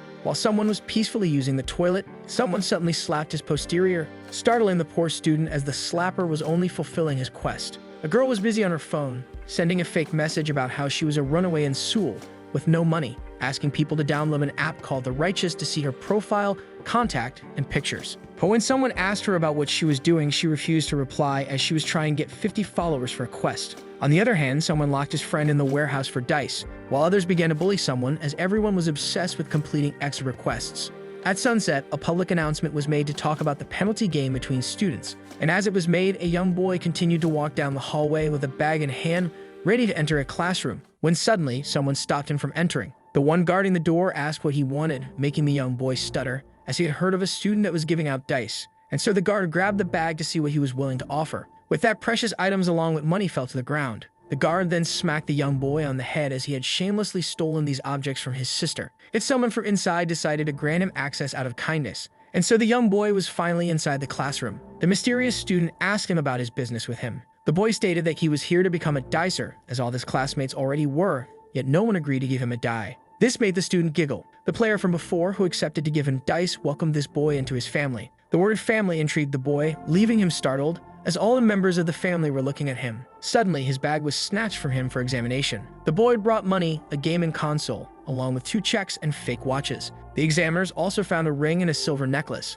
When the boss was asked about the items, he requested to put them in a bag. The boy couldn't be more nervous. With that, he asked for his dice, but the family asked him which class he belonged to which he responded, Class 5. The boss asked the boy if all his classmates were really dicers, which he affirmed. When suddenly, the boss stood from his chair, grabbing the young boy by his collar, as he was, in fact, a liar. The family was fully aware that only a minority of Class 5 were dicers, which was why the boy wanted to get the dice early. Yet the boss, who released the boy, decided to give him a die before asking him what he would improve first. The boy wanted to become more handsome since he loathed being mocked for his teeth, and so the boss decided to give him a die, making the boy grateful. And so a red die was given. This detail didn't escape the boy, as he was well aware of it being unusable by others, and so he demanded a blue one. The boss claimed that this was a sign that the boy was now part of the family and that there was a chance of him betraying them once he obtained a blue die, which was why he had to prove himself in front of the family, according to him, which startled the player. As the boy signed the pledge, the boss asked about his little sister, stating that if he knew someone prettier, to bring her to him. The boy would have to do this or bring something valuable to pass his loyalty trial. With that, he exited the classroom. The dicer Eddie faced before asked about the boss's purpose for all this, to which he claimed that they could be beneficial, stating that he was giving them quests like X since multiple pawns increased his winning odds. The boss also mocked the boy's goal, wondering if he could actually satisfy those who wanted to be dicers. The next day, the sun shone brightly. A phone was held by its frustrated owner, as our hero didn't know how to climb the ranks, speculating that he needed more dice. Dante began to think. The quests became different after fulfilling a certain number of them. They also began to extend as the number of dicers increased. Dante was able to snatch some dice from students with his agility, when suddenly a shouting voice was heard. It was the 3 girls who had suddenly become pretty. Our hero noticed that the quests were being quickly completed when a new one showed up. Dante was certain he would be able to reach the roof before everyone else. Meanwhile, the boy was feeling uneasy as he recalled the past events preventing him from obtaining a die, making him think about when he would really become a dicer. The boy expected to become a dicer early, yet now he had to bring a pretty girl to the family. He then stumbled upon someone carrying a pile of books, and so he apologized for unintentionally knocking over the book carrier. With that, he checked on her. Eunju affirmed that no harm was done. The boy then discovered that the girl was transporting the books to the chorus classroom before anyone arrived. After hearing this, the boy decided to assist her. Even though she tried to decline, he snatched the pile from her, stating that a man should carry them. And so the boy headed to the chorus classroom with Eunju, who grew a bit tense. Someone was running, finally reaching the top of the stairs. Dante opened the door, happy to be the first on the roof, yet he wasn't. Tabin had already collected the dice. The protagonist was left disappointed as the boy smirked with pride. The 2 dicers looked at each other in silence, until Tabin declared that he had something to say. Meanwhile, Eunju and the boy arrived at the music room. The girl was really thankful for his help. The boy was uneasy, but just when the girl was about to thank him, something caught her attention, as he locked the door, leaving her intrigued and uneasy. The boy revealed that he found her really beautiful. Eunju was confused, as the boy stuttered. He asked her if she was a dicer. Even if Tabin had something to say, the protagonist didn't care and decided to leave as he congratulated him on arriving first, but Tabin wasn't done. Dante's curiosity was piqued when the first dicer stated that fights were going to happen between the newly formed groups of dicers, and that he needed his help to contain the dice. Tabin stated that the protagonist should help him since it was his doing, yet Dante stated that there was no need since the dicers most likely improved their lives. The protagonist then stated that people should be happy now, like Tabin, who was transformed by the dice. But just then, the protagonist noticed someone running toward him. With that, he was able to evade Tabin's surprise punch. The confused Dante asked about this sudden reaction, annoying Tabin, who stated that there was no point in explaining since he couldn't grasp the gravity of the situation as he prepared for a round kick. But just as the protagonist evaded, the first dicer claimed that he couldn't start all over because of him, intriguing the protagonist. Our hero managed to block the next kick and gain some distance. Tabin asked his classmate if he was still in love with his girlfriend, to which he didn't respond. This silence was the only confirmation the A-rank dicer needed. He explained that Eunju was still unaware of dicers. If the community expanded, she would soon find out that Dante was a part of it, and so he asked him if he would mind. Meanwhile, back in the music classroom, Eunju was intrigued by the word dicer. The boy explained that dicer referred to a person in possession of an abnormal dice that lets him enhance his physique and intellect, but Eunju affirmed that she didn't know about it. That he didn't believe her, as it was very trendy in school, seeing how everyone began to improve. But just as the girl recalled all the odd events, the boy realized that she wasn't lying, and began to panic once he realized that she didn't have any dice, and suddenly pushed her. With that, Eunju fell to the ground. Filled with regret, the boy apologized for his sudden burst. Eunju was now lying on the ground, with the boy looking at her with a blush on his face. Just then, Dante and Tabin each received a notification. A new quest was available. Back in the music room, the boy decided to offer the pretty Eunju to the family in order to obtain a dice. But just as he asked her to stay here, she grabbed the book pile to stop him, throwing it on his head, making him release a scream in pain. And so the boy in pain grabbed the poor girl's foot, leaving her terrified. Back to the dicers, a new quest appeared, consisting of saving a girl from a boy in the music classroom. Dante speculated that the girl in question might be his crush, and so he rushed to the class, leaving her boyfriend behind. Our hero ran as fast as possible, before finally arriving at the music classroom and noticing something. Tabin was already there, breaking the door. Dante speculated that the A-rank dicer had a special skill to arrive before him, but cut that thought short to focus, as he decided to break down the door, forcing it open with his shoulder. The protagonist was now in front of Eunju and the boy. The girl noticed the protagonist, but before he could move, his shadow quickly passed him by, startling the boy as he grabbed him by the collar. Tabin had the wannabe dicer against the wall. The first dicer was furious at the atrocious sight, yet the boy tried to explain himself. Meanwhile, a hand was given to Eunju, who confirmed being unharmed as the protagonist checked on her. Dante was happy to see her safe, but as he helped her, Tabin was still dealing with the boy, who stated that he only wanted to become a dicer. Yet the A-rank dice user didn't want to hear any of it, but the B-rank, on the other hand, was intrigued by these words. The girl asked her boyfriend to stop as she was unharmed. Dante also pleaded with him to put the boy down as Eunju was safe, before screaming that the boy might end up dead if Tabin kept this up.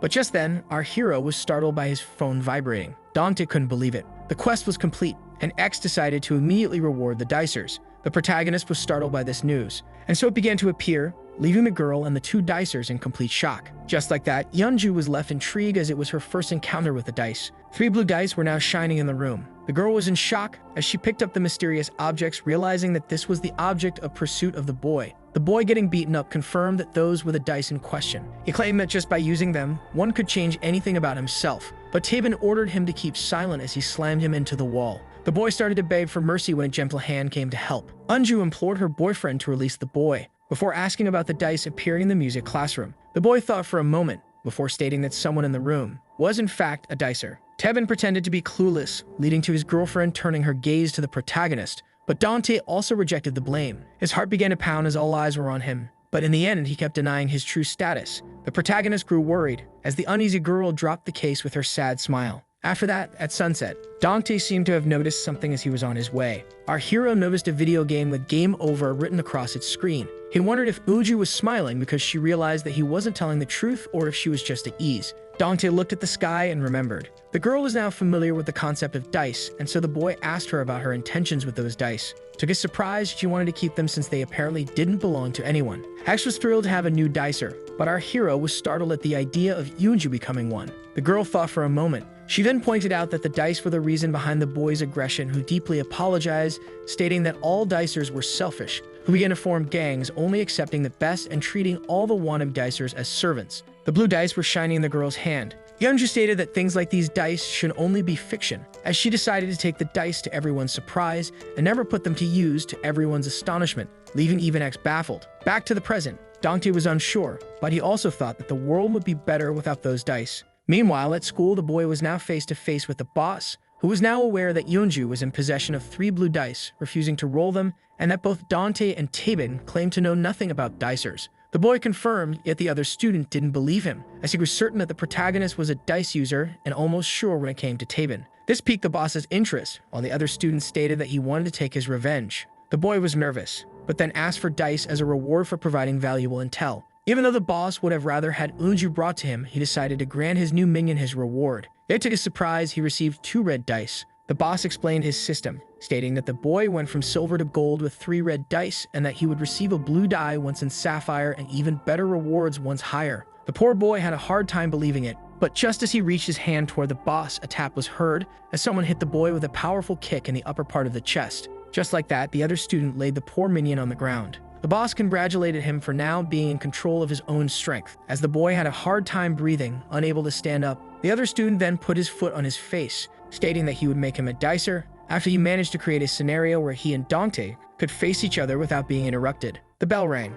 As the day was over, someone began to question his next actions. The nervous boy regretted going to the family and offering them his sister's stuff, before remembering how one of them casually kicked him to the ground. The boy began to panic as he was supposed to set up a fight with Dante. If both he and Tabin used dice, it would make it impossible for him to become a dicer. When suddenly, someone approached him. The boy began to blush as this person was wearing a skirt. A mysterious girl appeared, who asked the young man if he was truly talking about dicers, which he confirmed. And with a seductive voice, she asked the boy to share his story with her. Later, our hero passed by some children playing football, when suddenly the ball came bouncing his way. This intrigued the young man as the little children unintentionally sent it his way. But just as the ball was about to cross the road, to the children's horror, Dante's agility kicked in, and so he quickly halted the ball before it could be run over by a car. Seeing the children running towards him, the protagonist kindly returned the ball, leaving them impressed. The kids began to praise the high schooler, stating that he looked like a superhero. This made Dante happy, making him recall the one and only Spider-Man saving a kid from a truck.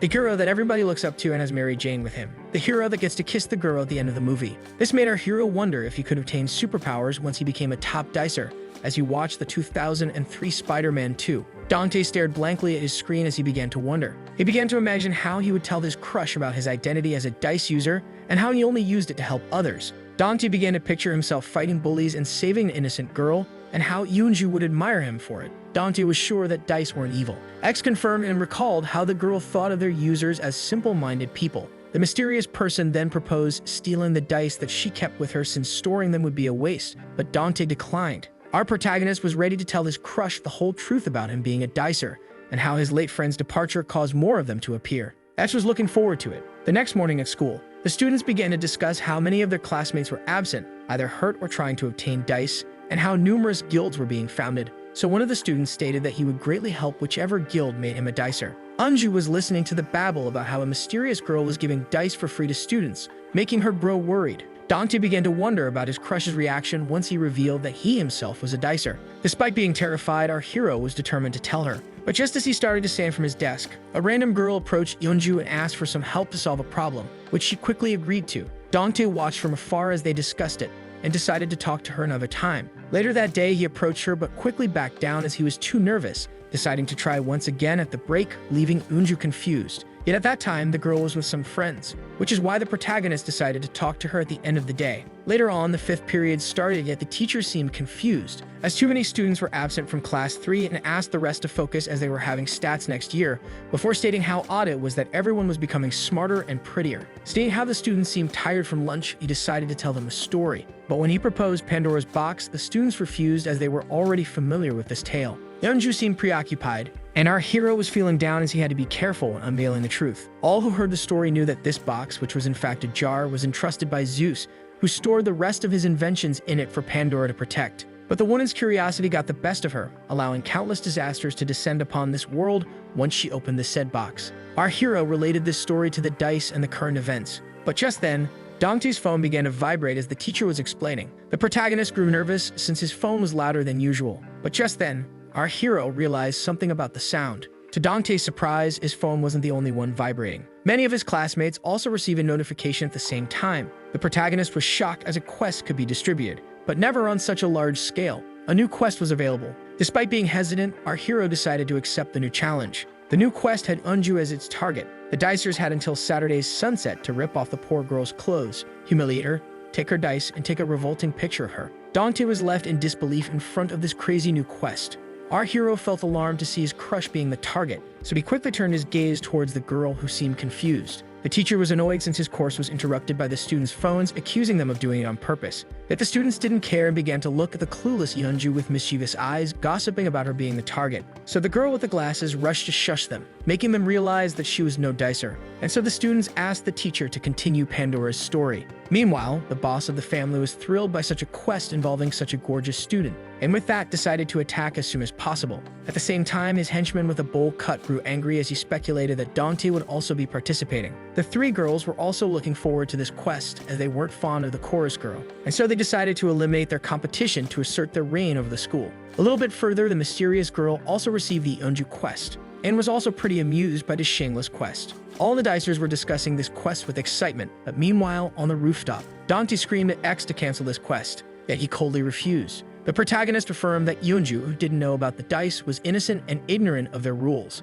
But X affirmed that this quest had the sole purpose of satisfying his amusement regardless of the rules, since he was the one in control, before teasing the protagonist about having a crush on the target. And so Dante claimed with a determined scream that he would make sure to protect the chorus girl to the very end. Meanwhile, in the hallway, two boys noticed Eunju and realized that she was clueless about the situation, making them opt to ambush her later on since they had plenty of time. Eunju heard them as they talked about making a plan the next day since it was Saturday, leaving her uneasy. Dante was determined to shield her from harm until the quest was removed once the timer reached 0. But X questioned Dante if he truly thought himself capable of stopping all the dicers alone, and so he decided to give him a unique custom quest. And so our hero received the quest of protecting the target until the end. Dante was shocked by this quest and even more intrigued by the prize, which was a mysterious die with question marks as faces. At the end of the day, Eunju expressed how odd she felt today as strangers' eyes followed her everywhere to her boyfriend. Hearing this, Tabin proposed taking her to a faraway amusement park on Saturday, but the girl declined, stating that she had to practice at school tomorrow. With that, the first dicer stated that he would be observing Saturday's practice in that case. Tabin realized that it would be challenging to get his girlfriend out of the danger zone. Someone was flipping through the notebook looking for data about the mystery die. The notebook told about how red dice could be synchronized and how X, who enjoys observing chaos, gives tailor-made quests for all his dicers. Yet nothing was written about such a mysterious die. Not knowing what tomorrow would hold, our hero decided to keep 12 red dice with him to synchronize later. Our hero related this situation to Pandora's box, which was closed too late despite Pandora acting immediately. Dante then wondered how Hope was the only one left in the jar and how it was stuck with all the disasters in the first place. The next day, Eunju affirmed to her friend on the phone that she was on her way to the auditorium, while the girl told her to hurry amid the pressure of the three dicers. At the same time, the family was also preparing its move. But as the game started, they weren't the only ones in a hurry, as Dante rushed to protect his beloved and start his accursed Saturday. With that, our hero made his way to Eunju. X then decided to give him data about the quest.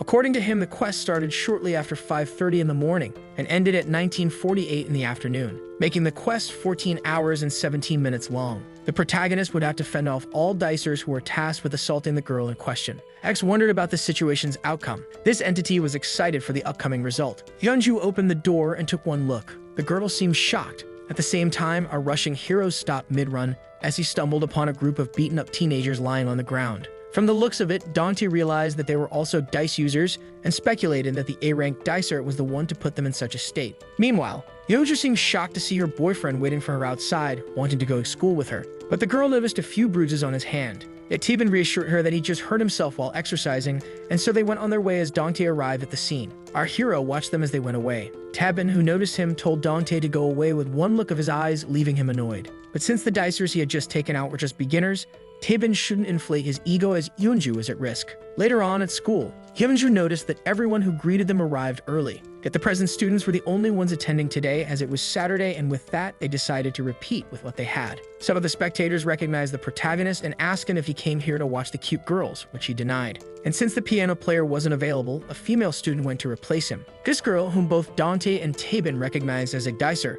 presented herself as Miju from Class 2. And after Miju introduced herself to Eunju, who she seemed to know only by fame, the students started the rehearsal. With that, the auditorium was filled with the piano tunes. Most of the seats were left empty. Tabin admired his girlfriend on stage, but Dante was enchanted by his beloved's performance. Eunju then noticed and waved to the shy boy, who immediately waved back with excitement. It was almost 11 a.m., marking the 6th hour of the quest. The call made our hero speculate that he exaggerated the dicer's desperation to get dice. But then Tabin approached our hero and stated that his presence wasn't necessary since he could guarantee the girl's safety by himself, before stating that it seemed like the dice users must not be as interested as they were before. Dante began to take this into consideration, but little did he know that he was being watched from afar. The boss of the family stated that the first two dicers were shielding the girl as expected, and with that, he informed his minion to start the plan very soon. Dante felt uneasy as if he could feel eyes on him, but just then he noticed something wrong with the lights. He was left in awe as the projectors began to move. Dante couldn't believe his eyes, while Eunju was left clueless about the upcoming disaster. Tabin hurried towards the exit and was unable to open the door. He was left confused as the exit was locked. The protagonist was astonished as the lights began to fall off, making Miju smile in secret. The heavy projectors were about to fall on the chorus girls, and so our hero rushed to the stage while warning the singers, but he was too late as the projectors had already fallen. The horrified Dante was left in complete shock. Eunju was completely baffled as a certain death had missed her by an inch. Dante rushed to check on the girl, who confirmed being unharmed. Miju began to sneak near Eunju with a smile on her face. Meanwhile, the boss of the family was watching from afar and so ordered his minions to commence the next phase of the plan as one of them reached the power switch, cutting all electricity, plunging the whole auditorium into complete darkness. Both of the first dicers realized that this was someone's doing. Dante checked on the target once again, who confirmed being alright. But just then, an approaching figure activated its nocturnal sight. With that, Miju was able to see through the darkness, ready to catch the poor chorus girl by surprise. And so Miju grabbed the scared Eunju from behind. The horrified girl wondered about her attacker, but Miju advised her to keep silent, threatening to disfigure her. With that, the terrified target was dragged away. Dante then began to call Eunju's name. Our hero jumped on the stage to check on her. Despite his calls, our hero could only hear silence. The protagonist decided to use the light of his phone since he was blinded by the darkness. With that, our hero resumed his search, but his flashlight was too weak, forcing him to use his dice. And so he informed X, who stated that our hero had 12 active red dice. X confirmed that the young man had rolled a total of 12 dice. With that, Dante decided to use 10 of his 44 skill points to acquire the skill Night Vision. And so began the synchronization, improving our hero's eyes. At the end of the process, our hero was left with 34 skill points and improved vision, allowing him to identify his surroundings without any light. But just then, he noticed that his beloved was nowhere to be found. Our hero realized that Miju was the one who kidnapped Eunju before noticing drag marks on the ground, and so the protagonist rushed to save her. Our hero was finally met by some light as he rushed to Eunju's rescue. He then began to recall his dead friend's words while running. As he remembered the boy's phenomenal left arm, he recalled how he stated that dicers could acquire unnatural powers unreachable by normal humans. Dante began to wonder if his enhanced skills could already be considered supernatural gifts. He was left confused as to whether he had already surpassed human capabilities or not, but he was at least sure that all dicers were far superior to regular humans. Dante began to wonder what would happen next, but just then, he noticed a figure harming another while dragging it,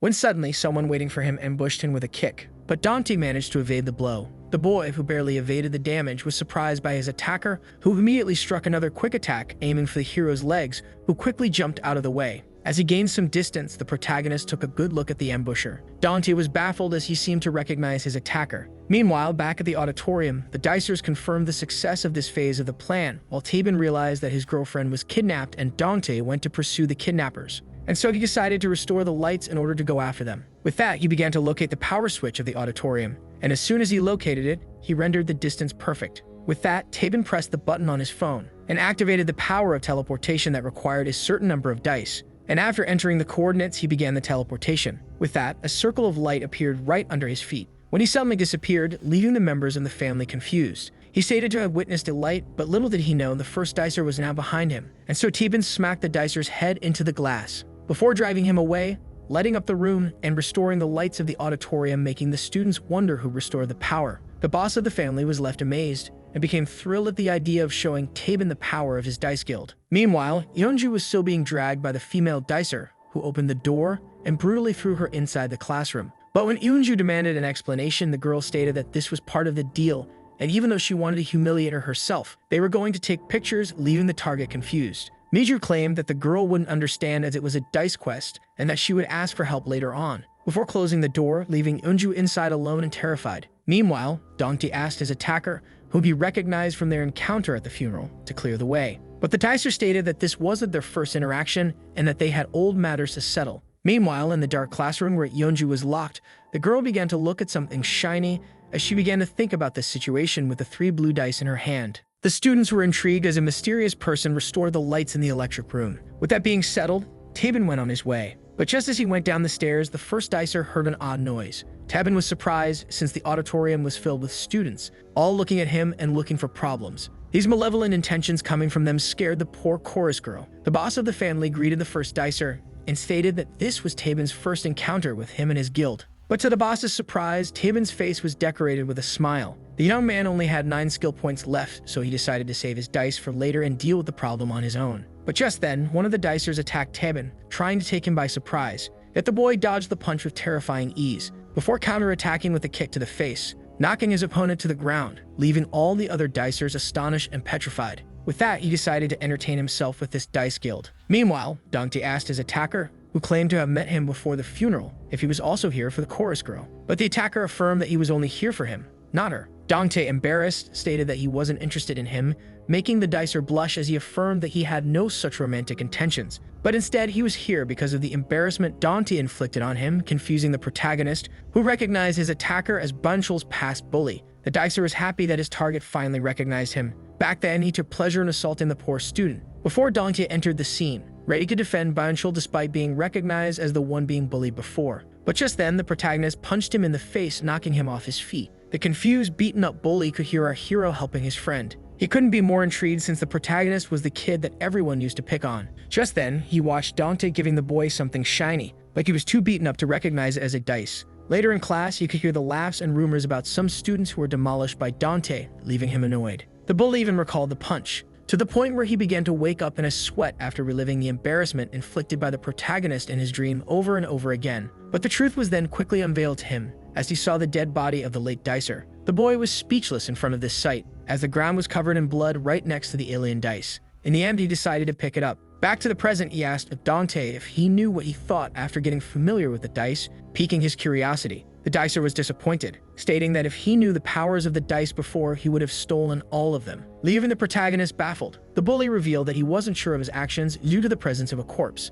but as he recalled the event, he remembered it as a giant treasure where he only took a small portion. Seeing the bully laugh only made our hero angrier since his friend died that day. With that, the bully quickly charged at the protagonist, who barely evaded a kick to the face. As he dodged, our hero realized how fast his opponent was. But the bully wasn't done yet as he jumped into the air. Fearing the worst, Dante quickly flinched and evaded a devastating kick that was strong enough to damage the ground. Dante realized that this dicer focused on enhancing the power of his legs. But just then, the bully was about to catch him with a surprise attack, so the protagonist had no choice but to block the kick. That knocked him back a few meters away. The bully then claimed that the exhausted Dante didn't focus on his physical abilities, before stating that he overlooked one matter, and that he should have started to ready himself right when the number of dicers began to increase, before stating that he used the power of the dice to greatly enhance his own legs. Dante was a little quicker than his opponent, but that advantage was cancelled by the bully's kick range, leaving our hero in a challenging situation since time was against him, seeing how Eunju's safety was at stake. With that, he decided to beat the bully as fast as he could,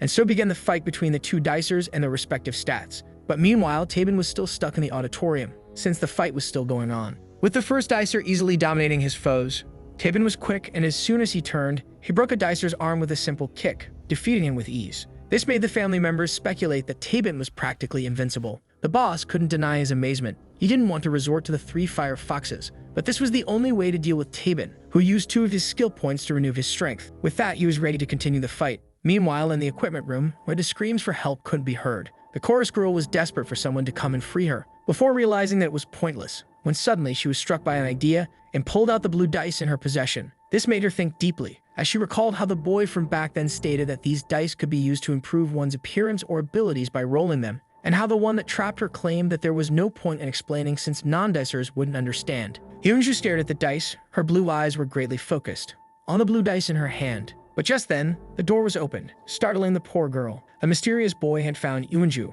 who was imprisoned in the equipment room. Meanwhile, Dante was still fighting, evading the first kick directed at his face, and the second aiming for his feet, before regaining some distance. The bully was annoyed by the protagonist who wouldn't face him directly. With that, our hero wondered if he had no other choice but to use his 34 points left in order to beat the bully. Meanwhile, in the auditorium where Tabin was still facing the family, some of the dicers were hidden, searching for the right opportunity. One of the dicers of the families grew too, hiding outside in the hallway, wondered if the prize was worth the risk, and so another affirmed that it was. He then pulled out his phone and explained that the quests were accomplished for each insult and each picture, before adding that they could turn to harassing her in order to earn a generous amount of dice. One of them asked if they could harm her in an intimate way, so the dicer explained that this privilege belonged to the boss, making the boss look like a lustful man. But just then, a loud slam was heard, making them wonder if they would be engaging soon. Two of the dicers began to discuss their plan with the dice, so one claimed that he would use them for his height while the other wanted to assure his enrollment into college. But just then, the fat boy approached the two students, recognizing them as dice users, and stated that the boss of the family would make him a dicer if the mission was successful, making the two of them look at him with uneasy eyes. Before claiming this to be a lie to the fat boy's surprise, stating that the red dice that the boss gave were just fakes that he bought at the store and that they got their blue dice elsewhere. They then advised him to copy the kid that was behind him and just flee the scene. But just then, the door was opened, and a member of the family ordered the students to engage against just one person, to their surprise. The student then stated that this was their chance to get as much dice as they wanted, motivating the troops to go into battle. And so they came face to face with Tabin, who was exhausted from the countless dicers he had single-handedly beaten up. To his surprise, more foes had appeared. The boss encouraged the members of Group 2, stating that Tabin was already tired and they only needed one good blow, before stating that he would also join the assault and that whoever vanquished him first would have the honor of doing the first quest with him, along with receiving lots of dice. And so the first one charged at the first dicer. But as soon as he attacked, Tabin was quick to react, and with just one hit, defeated the enemy dicer. Meanwhile, Dante decided to use his skill points again. X then asked about the skill he desired to enhance. The protagonist decided to use 10 skill points on his agility. This made the bully laugh, since he assumed that Dante planned to beat him using only his speed. After the synchronization was completed, X informed the dicer that he had reached the peak of his body's agility and was now at risk of injury, but our hero didn't care. The bully wanted Dante to face him head-on, and so Dante charged right at him, shocking the bully when our hero suddenly jumped. The protagonist was now on the window, to the dicer's surprise. The bully then decided to attack, only to miss and only hit the window, shattering it to pieces. This temporarily blinded him as he tried to regain sight of the hero, but little did he know Dante was right behind him, ready to kick him in the head. Meanwhile, in the auditorium with all the beaten-up dicers, Tabin approached the fat boy, who was the only one not to attack him, just to notice a cutting knife in his hand. The first dicer was shocked to know that someone here aimed to stab him, so the terrified fat boy immediately dropped the weapon and denied his intent, begging Tabin to spare him as he was just a regular non-dicer. With that, the first dicer turned to the boss, who began to panic, seeing how he didn't expect Tabin to be so powerful. So he turned to his last minion, reminding him that he was here to become a dicer, and affirmed that if he didn't stand his ground right here and right now, he would never obtain such an honor. The fat boy reached for the weapon, stating that he wanted dice, and charged at the first dicer from behind, with his cutting knife in hand. Just like that, Tabin had been stabbed in the back. The baffled boy couldn't process it, as all he could see was the blood on the floor. Back to Dante, the protagonist managed to kick the bully in the back of his head, and before he could even react, the dicer was knocked down. Dante took a moment to catch his breath and check that the bully was truly beaten. And with 6 hours and 15 minutes left until the end of the quest, our hero rushed to rescue his beloved, who had been startled by the door suddenly being opened by a shady figure, which left the girl speechless. His face couldn't be seen, leaving Eunju curious about this person's identity. Meanwhile, Dante kept searching for her while calling out her name. He waited for a response, yet only silence answered. The bully was left confused since the chorus girl was rumored to be in possession of dice that she refused to roll. This made him think of Eunju as a prideful person who already pictured herself as perfect, while all the others struggled to become dicers, before pointing out that even Dante used the power of the dice. With that, the angry bully asked the protagonist why he was so determined to protect such a person, leaving him speechless. But since there was no time to waste, our hero quickly resumed his search while screaming for the girl. Dante first met his crush in middle school and first thought of her as an odd girl, but in reality she was an honest person with a noble heart. A girl that was nice to everyone and liked by all. Eunju was the crush of every boy, including the one she just greeted. She was thrilled to know that a familiar face like Dante would be with her in a music class full of strangers. As she left with her friends judging her for talking to someone like him, our hero was surprised to see her being nice to the likes of him. With that, he began to recall the question asked by the bully as he went on his way lost in his thoughts. In the equipment room, the poor girl begged the stranger to stay away. The mysterious person was none other than the boy from the music class incident. Eunju threatened to scream if the boy came any closer, but to her horror, he claimed that no one would come even if she screamed her lungs out. The boy stated that he was now a dicer and that he came here with a different purpose. He then began to pull something out of his pocket.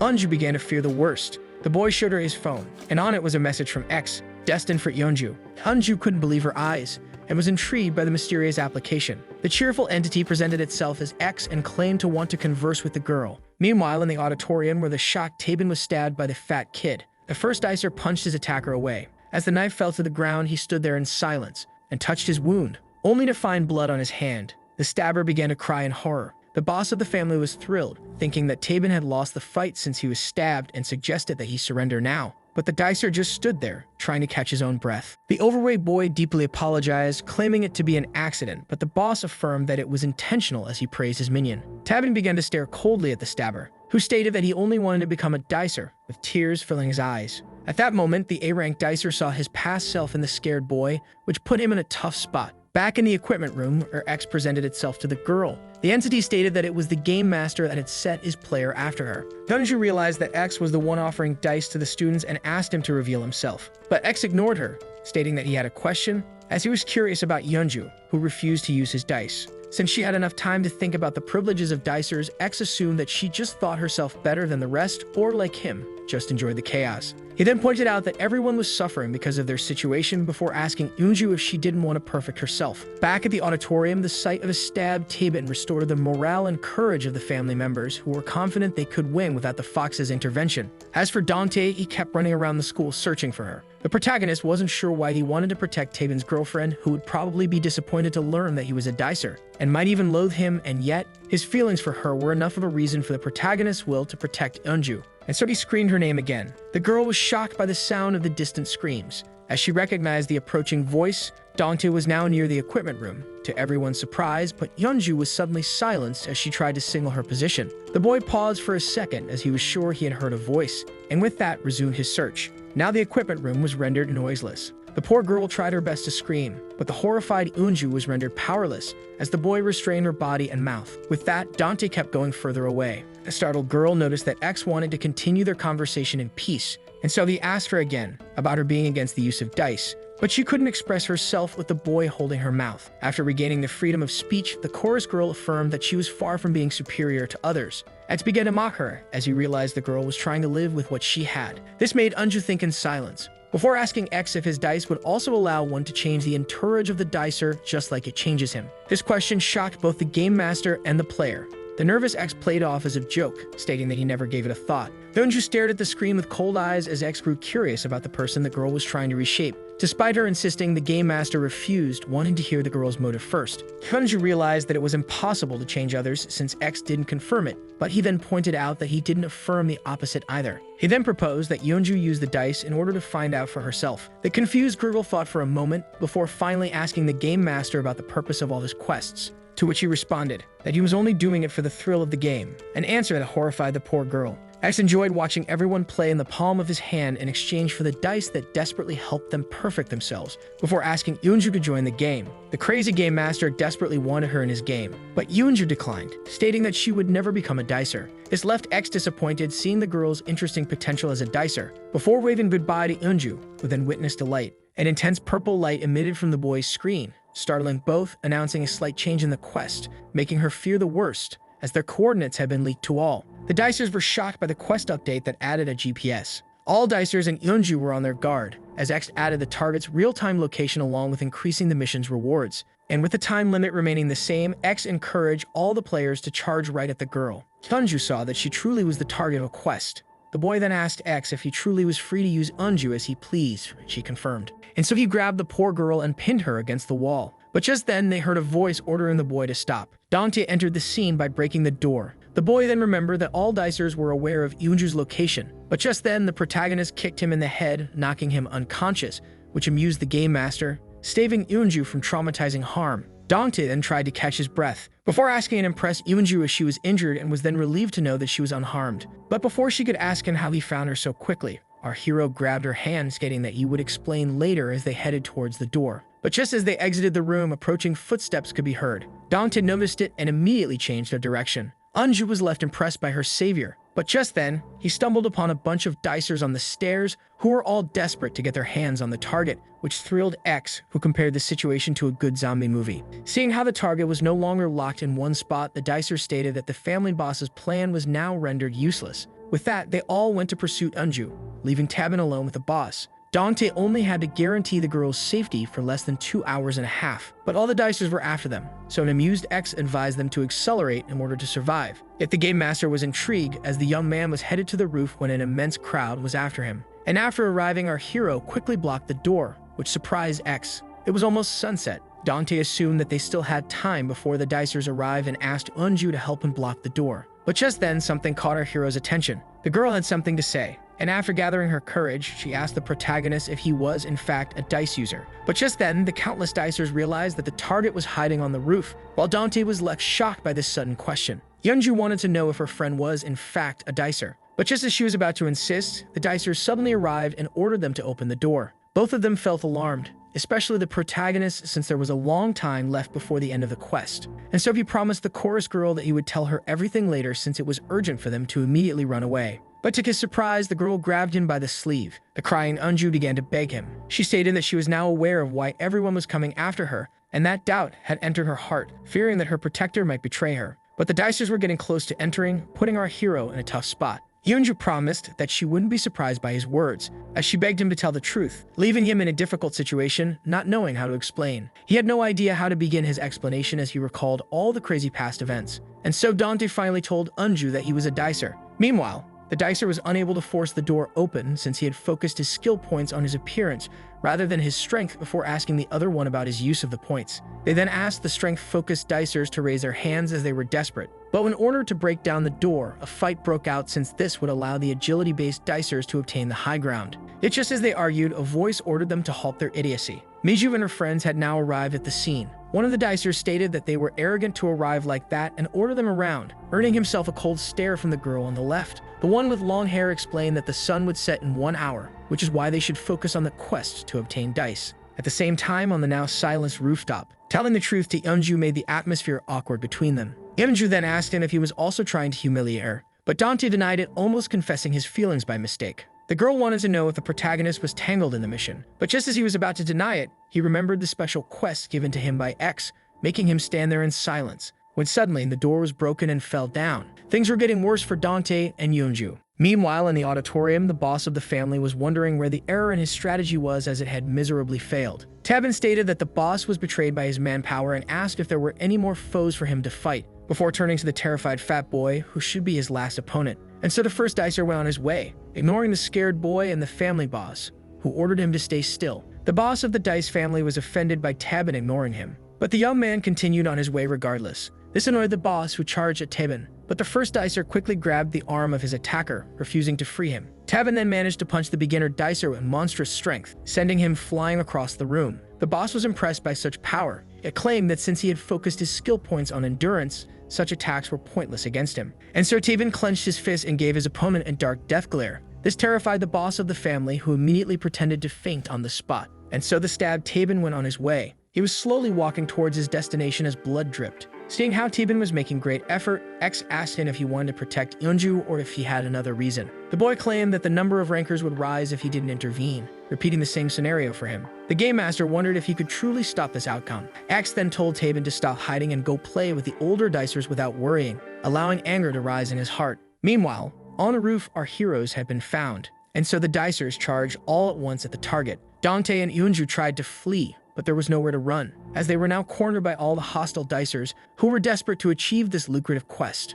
With that, the situation of our hero was rendered hopeless. Tabin did his best to reach the rooftop despite the pain, leaving a trail of blood behind him. X teased him about it and proposed using his 2 remaining skill points to heal his wound, but Tabin affirmed that he could manage. As less than half an hour remained until sunset, the quest was close to ending, but the target was now cornered by our hunters. Dante was well aware that they just needed to hold their ground until the end. But this task proved to be quite challenging, and so he tried to think of a solution. He wondered if he should use all of his 24 skill points to enhance his physical ability and jump with Eunju, but quickly scrapped the idea, as a lack of points would only result in hurting the girl. And even down there, dicers were also waiting for them. But just as he was thinking about the course of action, one of the students charged at them with a pair of scissors in his hand. The protagonist managed to evade the stab and was left baffled, along with Eunju, upon noticing the weapon in his hand, before defeating him with one punch, making him drop the pair of scissors at the feet of another dicer. But just as he was about to pick it up, Dante implored him not to. The protagonist stated that he would beat up anyone who approached them, making the dicers freeze in place before pushing one of their own to the front. The students then stated that since Dante was a dicer like them, he must help them achieve the quest instead of shielding her. The protagonist stated that it was wrong of them to entangle regular people like her in their affairs as dicers, but the dicers didn't care about his sense of righteousness and speculated that Eunju had promised him something in exchange for protection. Dante then reassured the target that they only had to hold on until sunset marked the end of the quest, leaving the girl speechless. Not sure what to do, the students pulled out their phones in order to take humiliating pictures as requested by X, and so both of them were bombarded by the photo flashes, making our hero grow worried. The amused game master then informed them that these pictures weren't humiliating enough. This made the dicers discuss their next action among themselves, and so one of the three girls claimed that they had to hurt Eunju and strip her down as she and her friends stepped forward. She then picked up the scissors, stating that she was aware that Dante's threat only aimed to buy time. With that, she challenged the protagonist to hold out as long as he could against them. While Miju increased her vision, the girl holding the pair of scissors specialized in agility, while the third one focused on her strength. Yet Dante was determined to stand his ground in front of the three dicers,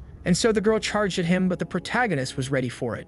The girl was fast, but just as she was about to stab the young man, a voice begged them to stop, making him turn around. Eunju threatened to jump from the roof if they didn't halt their fighting. All those present at the scene were shocked by her actions as she stated that once she jumped, the quest would be impossible to fulfill. Even X was surprised, but when Dante tried to reason with her, he began to speculate that this was a way to buy some time. But when he tried to get her down, Eunju ordered him not to approach her. The girl even threatened to jump if her protector came closer. Her attackers tried to reason with her, stating that they only wanted dice. Eunju pointed out that all of them had begun to act strangely and related their actions to their desire for dice. Eunju recognized some acquaintances in the crowd despite how some of their faces were modified, before asking them if the ability to transform themselves was really worth the peaceful friendship they had. But the dicers affirmed that since Eunju was blessed with beauty at birth, she couldn't comprehend their desire for dice. She then tried to guilt them by asking if it was acceptable to assault someone in order to obtain dice. Just then, Tabin arrived at the roof. Seeing how the other dicers were reasoning with her logic, the speed-specialized female dicer grew extremely frustrated,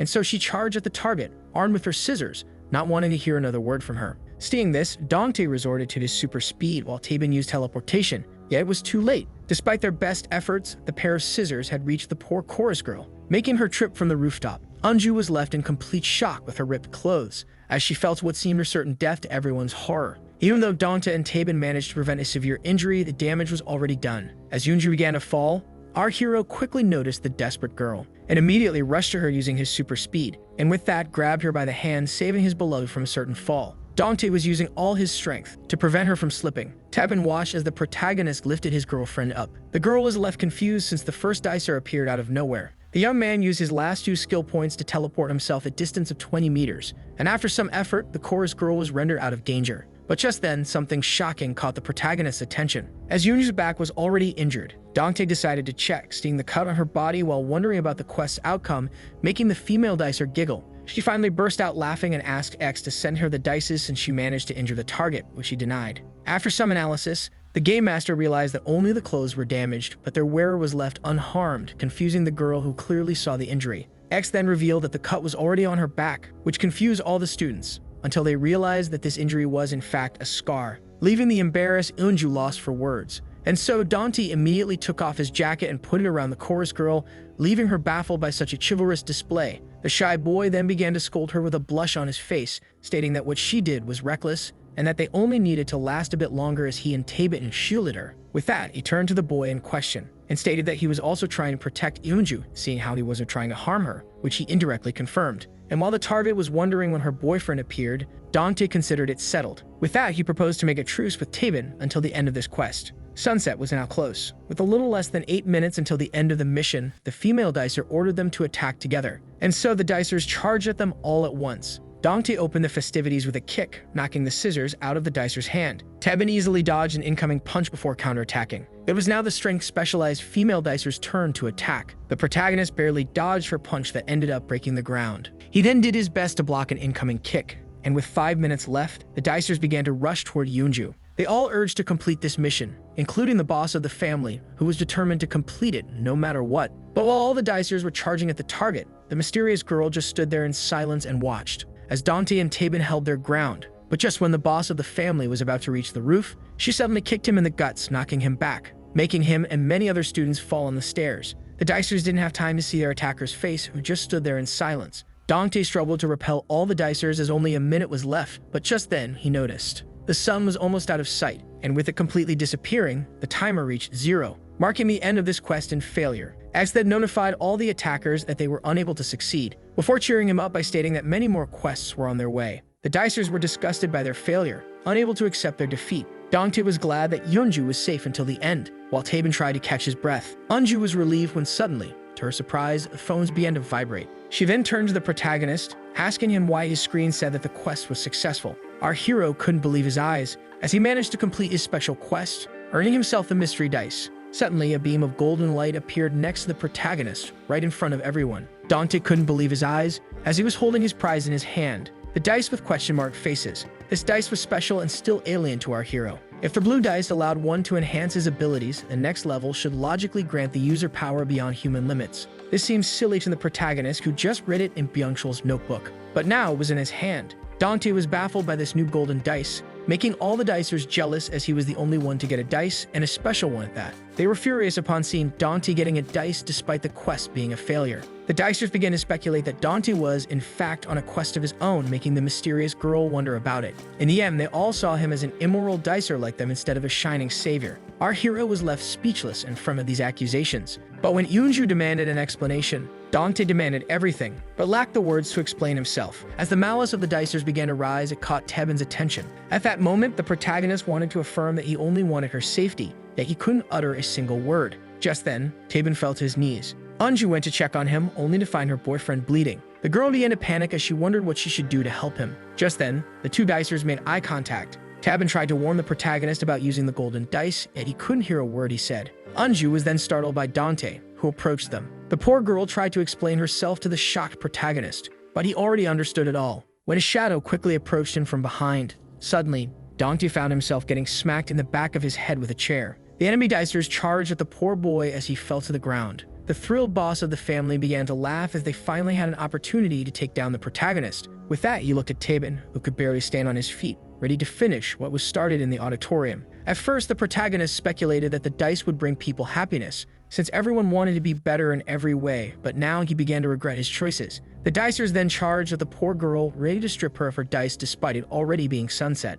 All charged at the chorus girl as they were desperate for the self-changing dice. The weakened Tabin could no longer fight, to Eunju's horror. But the Dicers stated that she should worry about herself as they affirmed that they were going to take her dice in any way, with or without her cooperation. Eunju then ran to the edge, making them think that she was about to jump, and so they went after her as she was trying to escape. Eunju was now once again cornered by the thirsty Dicers, who quickly grabbed her. At that moment, Dante grew angry as he witnessed his beloved being pulled against her will while being terrified. Seeing this, the hero punched his way out and dashed forward. As anger filled his eyes, he went to save Eunju, but in his rush, he accidentally dropped the golden dice. Just like that, the mysterious dice hit the ground before beginning to spin. As it turned red, odd symbols replaced the question marks on its 6 faces, and so the dice was activated, allowing our hero to level up and enlarge his skill tree as the synchronization was rendered complete. The special dice landed on a hourglass symbol. Dante rushed to rescue Eunju. In this moment of panic, where our hero and his 24 remaining skill points obtained a new skill, the protagonist rushed to save her as the purple light appeared right behind him. X then asked him if he wanted to use his 24 skill points to enhance his new skill, and so the protagonist desperately screamed for them to stop. Just then, the power of the dice filled the area. Eunju's tears were frozen in the air as all the students were rendered motionless, to Dante's surprise. The young man was left baffled, as he had a hard time believing his own 2 eyes. Dante was left confused as he couldn't comprehend the situation. His jacket, along with the plane, was frozen in place, but just then, our hero noticed something odd on his phone. Despite also being frozen in time, a weird symbol appeared on his screen. The same hourglass symbol that was on the dice was now on his phone screen. With that, 6 new mysterious skills entered the play. All were frozen, the girl and her attackers, along with Tabin and the head of the family. Dante began to look around, still baffled by what had just happened, as he was the only one granted mobility while everything else was frozen, and so he approached his phone, only to pick it up and find a hourglass icon on it. When suddenly, the phone began to vibrate in the boy's hand as it showed a countdown. X confirmed to the young man that he really was the one to stop time, and that he obtained this ability by using the gold dice. This skill is called Time Pause, allowing its user to stop the flow of time for 10 seconds for each skill point used and granting motion to anything he touches. As the game master confirmed that everything would remain motionless if Dante didn't touch it, it made him realize that he had obtained an inhuman power. X then proceeded to congratulate the young man on becoming a ranker. The term ranker intrigued the young man. Dante then speculated that each one obtained a different ability based on his dice roll, like Tabin, but the game master advised him to focus on the little time his skill had left. Our hero was left with 3 minutes of time freeze. He wanted to take Eunju and run away with her, but but the time he had left wasn't nearly enough. And even if they managed to escape, Eunju would still be the dicer's prey with the blue dices in her possession. It would also be impossible for the girl to leave the stabbed Tabin behind. Dante found the situation to be challenging, but he then looked at the head of the family and suddenly got an idea. With the time freeze still being active and Eunju's clothes being ripped off, our shy hero did his best to cover her with his jacket without looking. And when his hand came in contact with her, a confused Eunju was startled as she was rendered free from the time freeze. The panicked girl then turned to Dante. Our hero reassured her that it was okay now, and then asked the confused girl to follow his plan. Dante was determined to end this quest once and for all. Just then, the skill effect had reached its end and the flow of time resumed its course.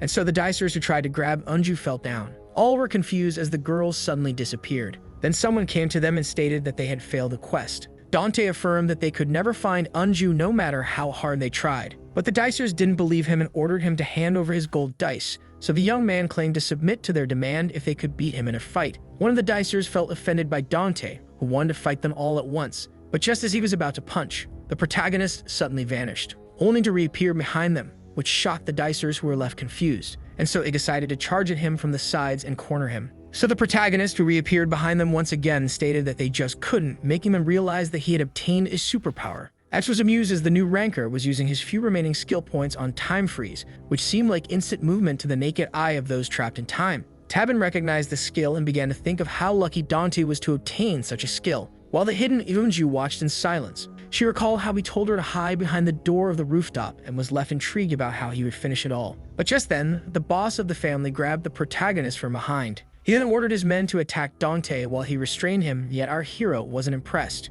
And just as the first minion was about to land his punch, he was frozen in time once again. The boss of the family, who happened to be touching our hero, was left baffled and confused. He began to panic as all motion was suddenly stopped, realizing that this was the ranker's doing. But just then, the dicer slipped and was grabbed by the shirt right before falling. Just like that, Dante held him by the neck as he was completely rendered at his mercy. The boss of the family screamed at the protagonist to unhand him, but Dante then pointed out his poor choice of words. So the dicer began to beg him not to let him fall over the rooftop. This made the ranker smile as the time freeze reached its end, allowing the goons to find their boss in such a position. Dante then claimed to have an announcement to make regarding the spread of the dices, asking them how they became familiar with the game master, making the rest of the dicers discuss it among themselves. The protagonist stated that the dice began to spread a month ago, and that the first dicer should be aware of his insinuation, as he began to recall a particular event that happened at school. Just then, all the dicers realized something important, and while Tabin began to fear the worst, Eunju was left confused. It all started with the death of Byungchul, whom Dante had personally made a dicer, which meant that all of them had him to thank for the dice,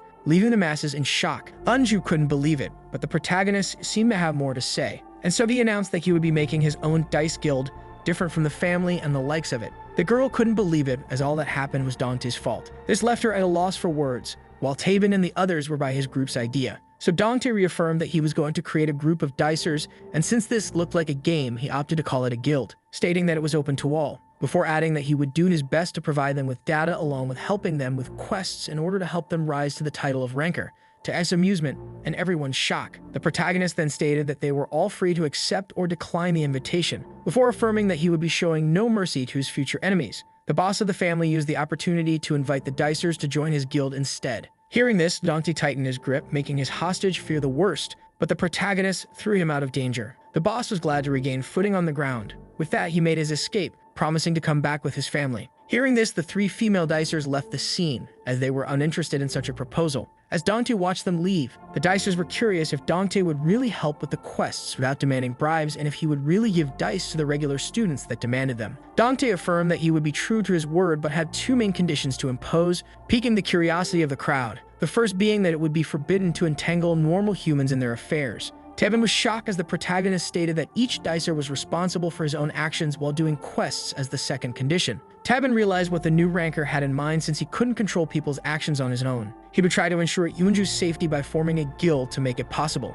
The protagonist affirmed that he would assist them in becoming rankers. With that, the chorus girl should be safe. As he turned to her and saw her terrified, he thought of how she wouldn't want to get near him anymore. With that, he walked towards her, thinking of how he wanted to show Eunju that he didn't encourage the use of dice, as the mysterious girl watched from afar. The protagonist thought of how the numerous awaiting days would help him prove himself. It was now nighttime and our hero returned home, marking the end of the long day. The exhausted protagonist realized that his mother was still outside. But just as he was about to take off his shoes, the hero collapsed right there on the ground, as this long day felt like months for him. But just when he began to consider sleeping on the spot, Dante lost himself in his thoughts. Earlier that night, Eunju thanked him and Tabin from the bottom of her heart before stating that she would continue her way home alone from here on. But she then looked at Dante with sad eyes as he was the one to make their late classmate a dicer. Our hero stayed silent as the girl blamed him for the changes at school. She then asked if her boyfriend was also a dicer, fearing the worst. Dante then remembered that the girl didn't witness him using his abilities. So the protagonist lied, stating that Tabin never used a dice, but just then, she asked about the place he found his first dice. Dante claimed to have found it on his own as it mysteriously fell from the heavens, leaving X disappointed as silence settled between Eunju and him. With that, Eunju went on her way, and as they watched her walk away, Tabin asked Dante if it wasn't pointless to hide the truth since it would be unveiled sooner or later. This left our protagonist silent. Tabin then decided to abort the crucial matter and asked the hero if he truly meant to form such a guild, which he confirmed, making Tabin reveal that they shared the same point of view, confusing the protagonist. But when Dante demanded an explanation, the A-rank dicer looked troubled, and as he walked away, Tabin asked the boy how he truly became a dicer before revealing that the dice never appeared out of thin air. In the end, Tabin revealed that he wasn't the first one to wield the dice, leaving Dante speechless and shocked. Back to the present, our hero was still lost in his thoughts, thinking about the one he stole the dice from and what problems and issues he had to face until now. After this adventure, a new week had started as all were glad to see Dante. Our hero was quickly surrounded by students and admirers that wanted to join his guild. The young man, embarrassed by the attention, asked them to calm down. But our hero was more concerned about Eunju, who didn't even grace him with a look. But just then, more people began to gather around him, asking all sorts of questions, trying to get his attention, as well as asking him for dices. One of the students even suggested the idea of a uniform for all the guild members and suggested taking the fish imprinted on it as their logo, which didn't convince the protagonist. They then began to ask him about the first physical ability they should focus on and how he chose to boost his agility. Everyone was trying to get his attention using every way possible, so the embarrassed protagonist had no choice but to accept all of their demands. Suddenly, a girl stated that this meant Dante agreed to spend the weekend with her. The young man raised his head, confused to look at this person. A beautiful girl stood in front of him, claiming to have his word. As she gave him an innocent smile with a small blush on her face, the protagonist didn't know what to say, before finally asking the girl about her identity, who just said that she would send him a text later on. But just when he realized that the girl already had his number, she began to run away, preventing the protagonist from uttering a single word. One of the students was intrigued about this mysterious girl,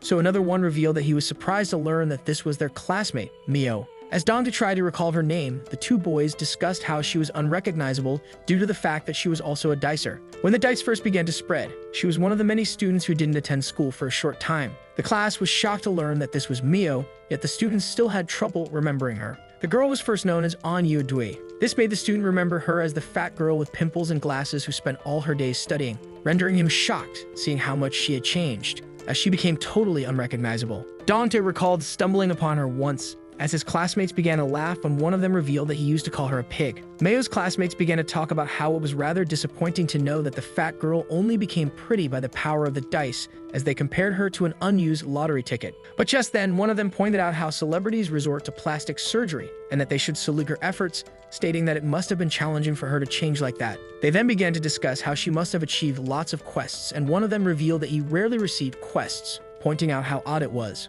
The student, who was aware that multiple dicers could take on the same quest, turned to our hero and asked him if each dicer received quests unique to them, but the protagonist wasn't sure. This shocked him, as even the leader of the guild was unaware before asking him to lend him a dice if he ever got too many. After that, the day went on normally. Dante decided to ignore Mayo's text when it arrived in order to focus on his dice group. The bell finally rang. Our hero seemed startled as he stumbled upon Eunju. Dante decided to greet her despite fearing the moment would be embarrassing. But to his surprise, the girl completely ignored him as she passed right by him. The shocked boy speculated that she didn't see him when he was spotted by two freshmen. The girl wanted to know if Dante received her letter, so he nervously tried to explain himself. Meanwhile, Eunju was preoccupied, having a lot on her mind, as she recalled how some of the girls she tried to greet were talking behind her back, and the other day when her classmate asked her for help solving a different kind of problem. The girl with glasses asked Eunju for her dices, which shocked her, and how she found her music book disfigured when she opened her locker. On the torn-out cover, some girls wrote how she was an egotistical prick who saw herself as perfection and wouldn't let any girl reach her level.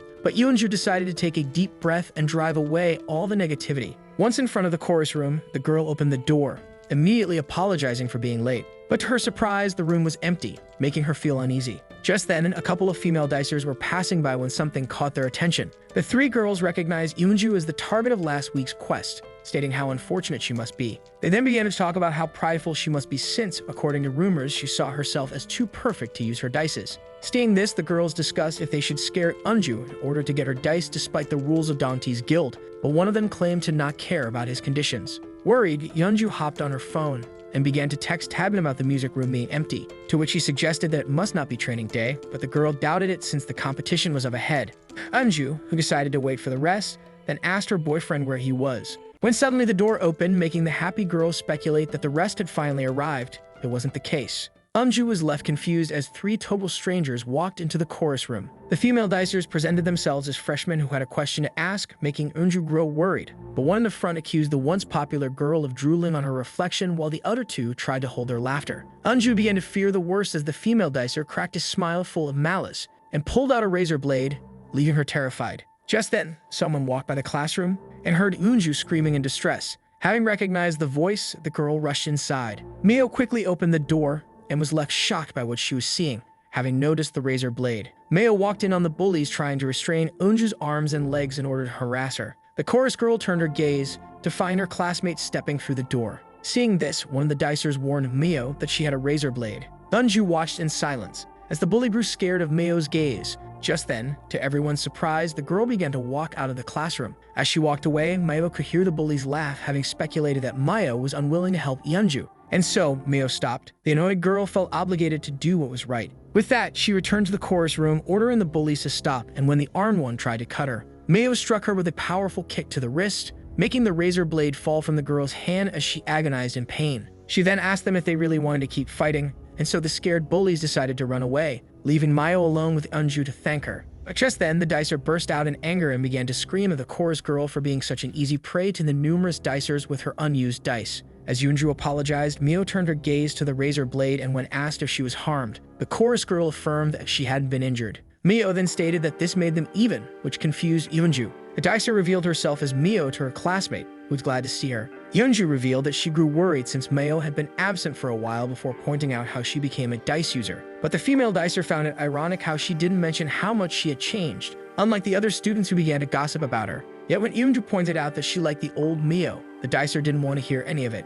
The dicer then stated that the shocked girl was still the same as ever. And with that, Mio went on her way. As she walked away, she advised Eunju to learn how to shield herself from hostile dicers, since she would not be aiding her in the future, which Eunju agreed with. But before leaving, Mio decided to ask Eunju about something. The female dicer wanted to know the chorus girl's opinion about Dante. Just then, the ball entered the basket, marking the success of the quest and the appearance of more dice. Kyu Hyunki and Yang Portang earned 1 blue dice each. Dante began to wonder how long he would be able to hold the guild together as the number of quests increased. Just as a student was showing off the numerous quests he had accomplished, his jealous friend revealed that he didn't receive any. Seeing how each dicer had his own quests, they began to think that X picked favorites, as they also began wishing for a big event where they can earn a generous amount of dice. Back in the music classroom, Eunju began to think of what the protagonist was to her, before finally revealing that she only saw him as a friend. But Meo wanted to know if she saw him as something else. Eunju revealed that she considered Dante a dear friend of hers until the chaos that happened last week.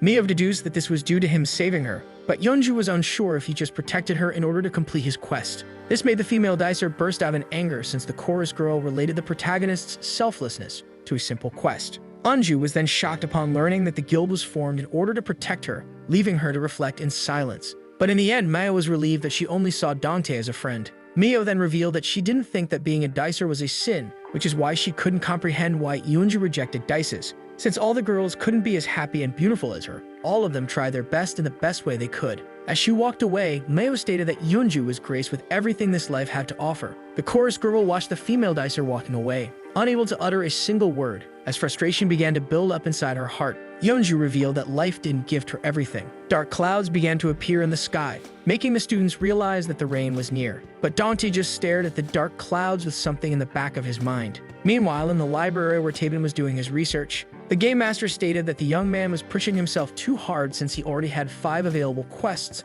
that could make him an ranker, before pointing out that Tabin was doomed to start over since he couldn't go back in time as he invited him to a more enjoyable game. The dicer didn't deny it yet was sure that he could change the course of events. With that, the amused game master stated that he would be foreseeing Tabin's heroic attempts to rewrite the past. Just then, the boy noticed the rain and began to look at it with a sad nostalgia in his eyes. He began to recall that night when that person suggested that Tabin offer his life to him since he didn't want it. The mysterious person then saved the young man from a certain fall, stating that today he met his fall, and that today he shall also rise. Tabin then began to recall another memory where he met his mysterious savior once again with unconscious young men at his feet as he asked him not to fear him. The mysterious person asked Tabin to come forth instead since he had offered him his life. He then slapped his hands on the table, snapping out the painful past. The bell rang as the rain continued to fall. Our hero forgot to bring an umbrella and began to wonder about his next course of action. But just as he was lost in his thoughts, the protagonist was snapped back to reality by Mio, who proposed to share her umbrella with him. The rain kept falling.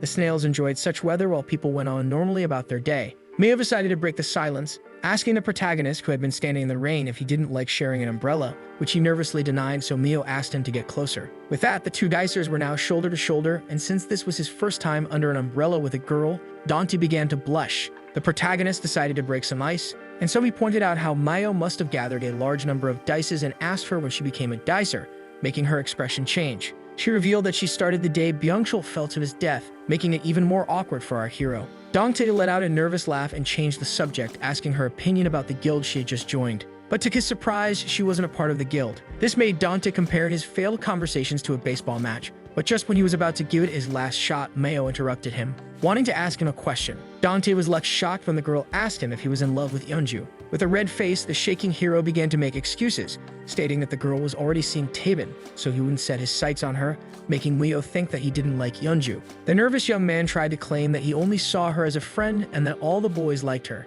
This made Mio giggle, stating that the protagonist didn't know how to hide his feelings. Dante stated that his feelings were now history as his eyes saddened. Mio wanted to know why he was attracted to her, and so he began to think. The protagonist revealed that he fell in love with Eunju because she stayed the same while conversing with everyone. To him, she was someone like no other. Mio understood this well, as she recalled the time the chorus girls showed her kindness and helped her. But just as she was lost in her thoughts, she was snapped back to reality by Dante screaming at some children. After he made her hold the umbrella, he rushed to help a kid that was being bullied by the others. Dante then checked on the little boy and asked him to stop crying while the bullies claimed that he would never be allowed to play with them. Such heroism drew a small smile on the girl's face as she held the umbrella above Dante and the boy's head. After that, the protagonist explained that he saw the dice as a chance to become a hero who would help those in need, earning himself Eunju's attention and admiration. But when he tried to brush it off as a stupid idea, the blushing Mio revealed that she admired him. This flattery left them both with a blush on their faces. The surprised Dante then thanked her. The rain was almost over.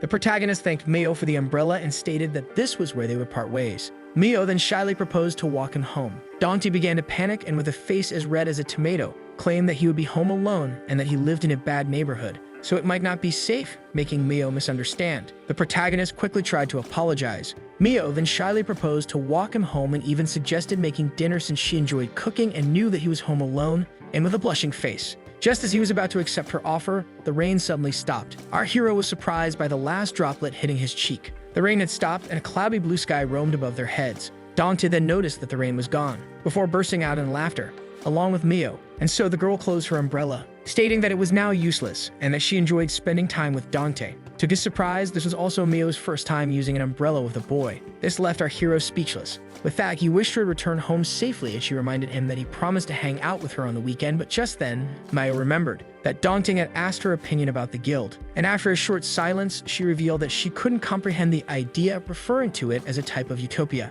This intrigued the young man who watched her walk away, making him reflect on what she meant by utopia. Later that same day, Dante began to recall his adventures as a dicer and how Mio admired him for who he was. He thought that the Pascan wouldn't believe what kind of person he would become, and that he wouldn't have become it if it wasn't for Eunju, who thought that he only aided her for his own sake. But just then, he tried to recall what the female dicer had said. Just then, he received a notification, which left him shocked, as it was a special quest to earn a gold dice from the game master. Meanwhile, Eunju looked at Dante's jacket with wondering eyes. At the same time, the boy was searching the web for the term utopia. Our hero finally found the definition. The term utopia meant an ideal place, but as Dante focused on the second definition, which made it refer to a place of solitude, our hero finally understood what the girl meant back then. The next day at school, a student came to Dante asking if he recognized him, yet the protagonist didn't. To his surprise, the student was happy with his reaction. It was then revealed that he was his classmate who sat right in front of him, Byungchul, who used the power of many dice to alter his appearance,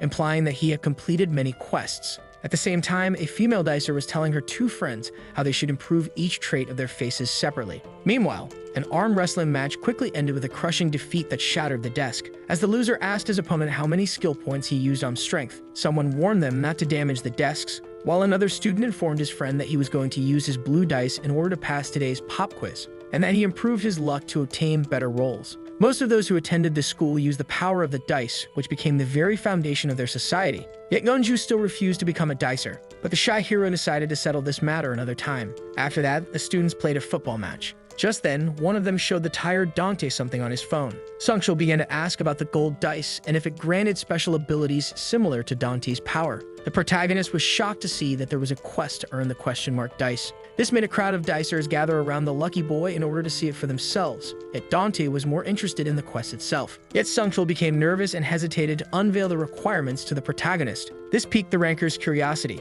but just then, a girl approached him. Dante was left shocked to find Eunju behind him, demanding some of his time. The boy began to blush as he agreed. Mio bought 2 cans of soda, but while on her way, she noticed something that left her shocked. She immediately hid as she saw Dante and Eunju alone, and began to peek. When Dante asked what she wanted, Eunju stayed silent for a while, before handing him a bag which left him confused. Eunju, who seemed to have something to say, gave him back his hoodie. Dante was then shocked when the chorus girl apologized for ignoring him recently before thanking him for protecting her last week. The girl then pointed out how he formed his guild to prevent such events from recurring, making him apologize, stating that he couldn't think clearly, so she affirmed that there was no need. Our blushing hero thanked the chorus girl for understanding. When Eunju asked if he was harmed, the boy tried to flex his strength, making her state that he was still the same. The boy then pointed out that he had more dices than anyone, before sharing a laugh with Eunju as Mio listened to them in silence. Dante, who stated that it had been a long time since they conversed like this, asked the girl if she was still getting harassed by dicers. Eunju paused for a second as her eyes saddened, as she recalled her massacred chorus book along with the 3 junior girls and how Dante's guild was the only barrier between her and the bullies. Yet she claimed that everything was alright. The confused protagonist then asked about the day of Eunju's competition, which she stated would occur on Sunday. Mio heard him as he promised to watch the competition. Yet the chorus girl stated that she wouldn't be participating, which surprised the boy, seeing how hard she trained, and so Eunju revealed that all the others had left the club as she walked away. But when the dicer asked for an explanation, the girl quickly bid him farewell. And when he tried to stop the chorus girl by grabbing her shoulder, he was shocked to see her eyes filled with tears. Dante was baffled. The young man apologized, stating that he only wanted to express his gratitude. Dante then asked what was bothering her. Eunju revealed that none of the other girls attended training after becoming dicers. She was left lost as even her boyfriend began to change, wondering why it had to end like this. This made Mio reflect on her own thoughts. After that, the bell rang, marking the end of the break. The teacher commented on the strange weather and stated that the class should concentrate since the finals were near before asking them to open their books. Dante tried to focus in class, when suddenly a phone began to vibrate, which annoyed the teacher. From the multiple phones simultaneously going off, our hero realized that this must be a quest open to all. Mia opened her phone, wondering what the quest was about. The new quest was a race to the school grounds that promised dice to the first 20 students. Mio began to hesitate since this quest was occurring during class time, when suddenly a student stood up, asked for permission to use the restroom, and rushed outside before the teacher could utter a word. The class was then filled with the sound of moving chairs and desks, as the rest of the class rushed outside with all sorts of fake excuses. A teacher was left powerless as stopped the dashing students from exiting the classroom. Just like that, the classroom was filled with emptiness. Mio told Dante to come with her, yet the boy seemed in a state of panic. Tabin slowly passed by him without uttering a single word. When Mio stated that they were going to fail the quest, Dante asked her to go by herself, and she insisted on going with him. The girl was left confused as the young man stated that the situation was odd, as he didn't receive the collective race quest. Mio had a hard time believing it as Tabin slowly walked away. Dante's scream was rendered blank. Meanwhile, the students mindlessly raced to the school grounds. The teacher hopelessly ordered them to return to their seats. The instructor then rushed outside, asking the 3 remaining students in her class to wait for her. Eunju silently began to shake in frustration. A shocked Mio asked Dante why he didn't receive a new quest, yet even he couldn't comprehend it. The girl then asked X why he was driving Dante crazy, but the game master stated that he wasn't to blame since he had a good reason for his actions. Despite having all authority over quests, the game master revealed that even he had to follow the rules and that Dante was well aware of the reason behind his penalty, which left the young man confused. And so, Mio rushed outside of the class. The girl tried to stop Tabin as she was convinced that he was a dicer who had some intel on the situation. Hearing this, the young man stopped and kept silent, before declaring that he had no obligation to help them even if he knew what was going on. This made Mayo realize that Tabin was aware of something, so the boy stated that he was aware that something was wrong. Mayo wanted to know why people like her receive more quests than others. She also wanted to know why she obtained the quest for the gold dice earlier than the rest of the dicers. Stating how Mayo had a promotion quest to hand was a supplementary reason for Tabin not to answer her question since it would become a nuisance. This triggered the female dicer who grabbed him by the collar, but just then, Dante asked her to stop, stating that his intel wasn't necessary. The protagonist claimed to have come to a theory, and if it was accurate, it meant that the quests received by Tabin were getting fewer, a statement that shocked the young man. Meanwhile, in the school grounds, all the dicers rushed to get one of the first 20 victorious places. The students ran as fast as they could. Hex counted 17 students who had completed the race, when suddenly someone grabbed the girl by the shoulder. It was none other than Byungchul, who threw the girl behind in order to take her place in the race. The boy was happy to have secured himself the 18th place. But just as he was about to claim his reward, someone quickly grabbed the dice. Byungchul asked the boss of the family to give him back his dice, yet the bully quickly claimed the boy's reward for himself, stating that the owner of the dice would be whoever used it first. But just when the boy began to demand his dice back, the boss of the family knocked him out with one punch, filling him with some sort of satisfaction. This marked his third victim, as he was tasked by X to steal blue dice from 5 dicers in order to complete his promotion quest. With that, he began to search for his fourth prey. One of the dicers was disappointed since there wasn't any other quest, so a second one advised him to have a little patience when the third tried to turn their attention to something. Even the boss of the family was intrigued, as to everyone's surprise, someone began to climb up the stairs. Meanwhile, the shocked Mio demanded an explanation as to why both top dicers weren't receiving quests. Dante stated that Tabin didn't receive the Eunju quest last week,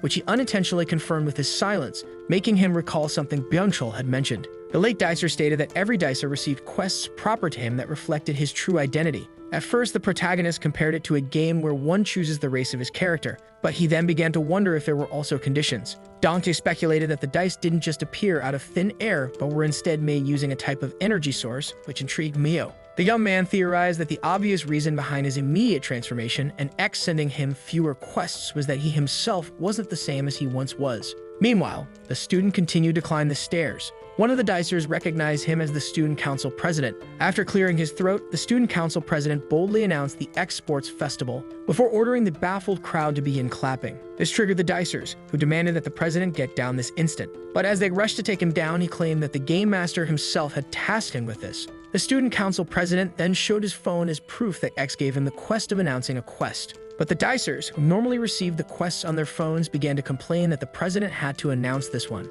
And so he resumed his speech, forcing all the irritated students to clap their hands. The game master was using the president of the student council as a middleman in order to announce his newest quest. Everyone was left confused when asked to gaze at the dicer right beside him. The game master declared that person as the dicer's respective opponent, as they were tasked with defeating 3 dicers in order to get 2 dice and beating down a familiar face in order to earn 3. Meanwhile, Mayo was left shocked, since Dante began to receive fewer quests because he wasn't the same. But the protagonist explained that it was more complicated. In the past, Dante desired to transform himself, which he did by becoming a dicer. But the more he became his ideal self, the less he had to accomplish, which meant that something was constantly diminishing. At the same time, the dicers were baffled by the game master's fighting quest. Some speculated that it was a joke, but X claimed that his quests were perfectly clear. The game master stated that this was almost the same as a regular race through the ranks. But just as the uneasy dicer stated that the members of the guild were different, a shadow charged at him from behind. But he noticed it too late, and just like that, the student was the victim of a surprise attack. Meanwhile, Dante began to wonder what could have changed about him. But just then, the 3 dicers came to the same conclusion. Meanwhile, one of the dicers began to mercilessly beat the other student, making him beg for mercy with a mouth full of blood. But the student recognized his attacker as his classmate and then asked him not to fight him. Yet he didn't want to hear any of it since X would grant them dice if they fought and won against someone they were familiar with, making the attacked dicer fear the worst. When suddenly, the ambusher himself was surprised by a kick to the face, knocking him off his opponent, who thanked his mysterious savior. Yet this dicer, who tried to catch his breath, had an uneasy look on his face as he asked the one he just saved if he wasn't fully beaten yet. The attacked dicer had a hard time comprehending those words, but was immediately alarmed when his savior began to assault him. At the same time, while Dante was theorizing what must have been constantly decreasing, Tabin's nostalgia resurged, as he also once realized that the energy source must have been desire. The past Tabin tried to get Muyang's attention. This happened 9 months ago. A younger Tabin had to yell the boy's name in order to make him remove his earphones and finally lend him an ear. The young man was angry at Muyang since he was always in solitude with his music, so as a music lover, he didn't see the wrong in living as such. But Tabin stated that he wasn't here to talk about it, but to inform him of the work process of the quest. Muyang's smile quickly faded as he asked the young man what he had discovered. So he began to explain how the quests are fueled by desire and how it controls the type, quantity, and quality of the quest. Tabin came to this conclusion by observing Muyang and the rest of the rankers. The ranker agreed with Tabin and began to praise him for using his skill points in order to enhance his intellect, making him very happy. The beginner dicer then continued, stating that the ranker, who was receiving fewer quests, gifted him a dice in order to have someone that would procure him additional dice. This claim threw the shocked ranker into a judgmental silence, but Tabin reassured him that he would give him all the dice that he needed since he was the one that helped him. Muyang then explained that this wasn't the case since desire always resides in the heart, and since it was dependent on its holder, it would soon start to demand again after being fulfilled. Desire could only be extinguished by something more ideal. Yet Tabin couldn't understand the meaning behind these words and asked the ranker about the reason behind making him a dicer, yet Muyang didn't give a straight answer. The ranker got up and revealed that the game master promised to change the game rules once there were enough rankers, before asking Tabin if he was also curious about X's future plans. This made the beginner dicer reflect in silence.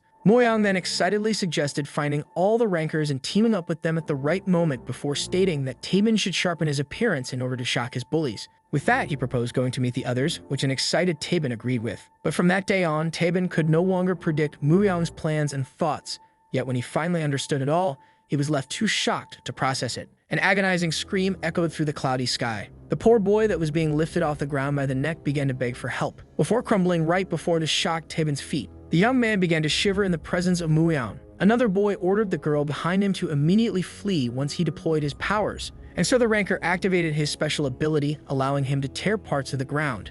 Just like that, the young man acquired floating projectiles. The female dicer used this opportunity to flee, jumping to the rooftop of the next building. And so the ranker launched his attack, aiming at Muyang. Despite giving it all his effort, the dicer's target suddenly disappeared, leaving nothing for him to hit other than the ground, leaving him shocked and confused. It looked like his opponent had vanished. But just as he began to search for him, Muyang began to appear behind his target, claiming that he was different from the other rankers who were completely helpless against his time stop. He then grabbed the ranker's neck with extreme strength and broke it, making him fall at Tabin's feet. The ranker tried his best to address Tabin, begging him to run for his life, which horrified Tabin. With that, Muyang began to approach the only dicer left as he asked and not to be feared. After all, he shouldn't run from the one he pledged his soul to. But Tabin was too scared and tried to escape his once savior. Muyang watched him in disappointment as he activated his time stop. The panicked Tabin tried to run as fast as he could when Muyang suddenly appeared right in front of him to his horror before grabbing him by the collar. He begged the dicer to free him, yet Muyang, who stated that the boy who came to know the truth about the dice betrayed him, claimed that it was the ranker who betrayed the group that he had formed. Tabin hopelessly tried to punch and kick his way out of Muyang's grip, yet his efforts were pointless. The ranker then looked at the boy, who had tears in his eyes, and stated that the first dice enhanced human abilities while the second one allowed them to transcend human levels. But before he could talk about the third level of dice, the female dicer ambushed Muyang from above, releasing Tabin from his grip. Just like that, the powerful dicer was almost knocked off his feet. The girl then looked at the boy and told him to escape, and so he gritted his teeth and used his special power in order to teleport himself away. The boy then tried to catch his breath, thinking that he was now safe since time stop wouldn't allow its user to travel such a distance. But when he turned his gaze to the result of the fight, Tabin was baffled as he witnessed the female dicer's fall, making him release a scream filled with pain and despair. Muyang claimed that it was now over, with him and Tabin being the last ones standing, stating that the boy could never escape him with just distance. And even if the boy lived undercover and started all over again, the dice would sooner or later reach his hideout, before claiming that he could never escape him or his past. Back to the present, Dante was shocked to see Tabin sweat as nervousness filled his eyes. For the first time, they witnessed how Tabin was thrown into a complete state of panic. The boy began to sweat and shiver in panic. This made Mayo and the protagonist worry, but when Dante tried to check on Tabin, the boy affirmed that he was alright and that he shouldn't concern himself with him. But the protagonist affirmed that Tabin was certainly in a state of panic based on his facial expression, yet the ranker only stated that he just suddenly felt sick. With that, Tabin walked away as he thanked both of them for their concern, stating that this matter didn't concern either of them. But the protagonist, who realized that the matter concerned Tabin's past that he had tried to warn him about, insisted, stating that if it was related to the dice, it concerned all the dicers. Yet the boy affirmed that it didn't concern them and that it would be for the best if it stayed this way. Tabin also revealed that it was crucial for A-rankers to never form alliances, which left both Mayo and Dante utterly confused. But just then, our hero remembered to ask the female dicer if she was familiar with the A-ranker concept, so she revealed that she only received the promotional quest. Yet when the curious boy asked to take a peek at her quest, the embarrassed Mio utterly refused, but the boy insisted. Mio affirmed that it was inappropriate for Dante to go through a girl's phone as if they were lovers, yet the confused Dante stated that he was simply curious. The blushing girl's reaction was unexpected for the protagonist as she immediately tried to change the subject. Just then, Mio noticed the shouting that came from outside as she remembered that the racing quest was ongoing. And so they entered back into the classroom. But when Dante noticed that Eunju's seat was empty, Mio, who went to the window, was shocked by what she saw. The girl then asked the dicer to quickly come and see, and to his surprise, an all-out brawl had broken loose among the students. This made the boy wonder what type of quest it might be, to make dicers mercilessly fight each other like this. Meanwhile, the boss of the family was enjoying the chaos as he continued to snatch dice, rendering him one steal away from the gold dice. Yet when the dice's rightful owner tried to claim it back, the dicer responded with a punch to the gut. Meanwhile, the girl that tried to assault Eunju with a razor blade began to pull the hair of another female dicer who was agonizing in pain, severing some of her hair in the process. The bully looked at the crawling girl with cold eyes as she tried to escape while begging for help. In the end, the crying girl gave up on the quest and the dice that came with it, which the bully found pathetic. The assaulted female dicer promised to never fall to such greed ever again as she screamed for help when she noticed Eunju standing in front of her. Dante felt alarmed to see her down there with all the dice users that endangered her. And so the protagonist rushed to Eunju's aid while Mio demanded that he wait for her. Just like that, Maya was left shocked and alone in the classroom. Meanwhile, the girl cried her heart out as she apologized to Eunju and begged her for help, so Eunju reassured her that everything would be alright. The bully recognized her previous victim and began to mock her as she demanded that she surrender her newest one, yet was left irritated when Eunju refused to abandon her friend. Eunju then pulled out a spray as she claimed that the bully was the only one insane here. The dicer realized that she was threatened with pepper spray and began to make excuses, stating that a dicer couldn't be endangered by such a weapon. But Eunju stood her ground as she was certain that even dicers weren't immune to pepper spray. Despite her fear, the chorus girl was determined to shield her friend. Just then, the teacher, who was annoyed by the fighting students that escaped their classroom, ordered them to immediately halt their chaos. Eunju was startled by the man, who was shocked to see the top student be part of such barbarity, and ordered her to regain her seat as he tried to stop the fights, so she asked him to be careful. The bully decided to use this opportunity to charge at the distracted chorus girl. At the same time, our hero rushed down the stairs in order to rescue his beloved, while Maya was left alone with her thoughts. The female dicer thought that Dante was still the same boy that didn't look back and how he mentioned that the desire of every dicer impacted their quests. This made her wonder if the promotional task of hanging out the protagonist at his house was what she truly desired. Just then, Maya realized how she truly felt about Dante. Meanwhile, in the hallway, Tabin was determined to vanquish Murion once the increase of ranker numbers marked the debut of the hunt. At the same time, the bully tackled the chorus girl, making her fall to the ground and lose her pepper spray. Eunju tried to locate her weapon while the angry dicer tried to assault her. The girl began to panic and tried to reach the pepper spray, but immediately felt alarmed as the bully tried to punch her in the face. When suddenly, Dante arrived and used his skill, Time Stop, stopping the flow of time and petrifying Eunju and the bully, along with the teacher and all of the fighting students. Dante, who was getting used to the skill, decided to use all the stat points that he saved in order to maintain Time Stop for 40 seconds. And so he decided to rescue Eunju and her friend before putting an end to these fights.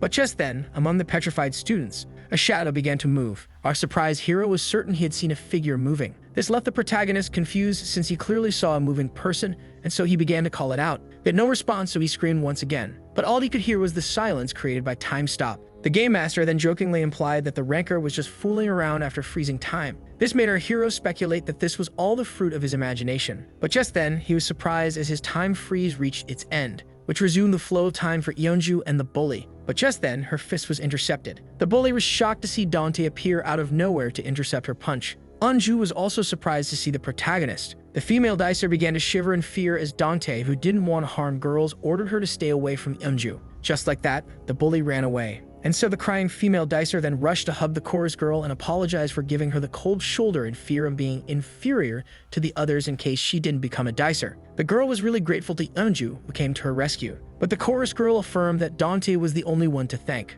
Since she was too powerless to shield the others, Eunju then asked the protagonist if he knew the reason behind the game master's actions, and if he truly enjoyed such mayhem. Dante looked around to see two girls fiercely fighting. At that moment, the teacher rushed to separate two other dicers fighting, while Eunju was curious about the purpose that X was trying to fulfill. But just then, one of the dicers accidentally hit the teacher in the head with his monstrous strength. All felt alarmed as the man crumbled to the floor. Dante, Eunju, and the student who hit the teacher by accident looked in disbelief. All had a hard time believing that a teacher was harmed, and so his opponent, who began to panic, grabbed him by the collar, yet he affirmed that he didn't harm the man on purpose, when suddenly, Dante screamed for all to stop the chaos. All were surprised as the protagonist ordered them to halt their fights. Yet one of the dicers demanded just a few more seconds in order to choke his opponent, pleading for help to ensure a dice, when Eunju pleaded with them to stop. Dante had to remind the dicers of the rules of the guild, the first being to not involve any regular human like the teacher whom Eunju was trying to help. At that moment, Eunju's friend decided to run away, passing by Mio, who watched in silence.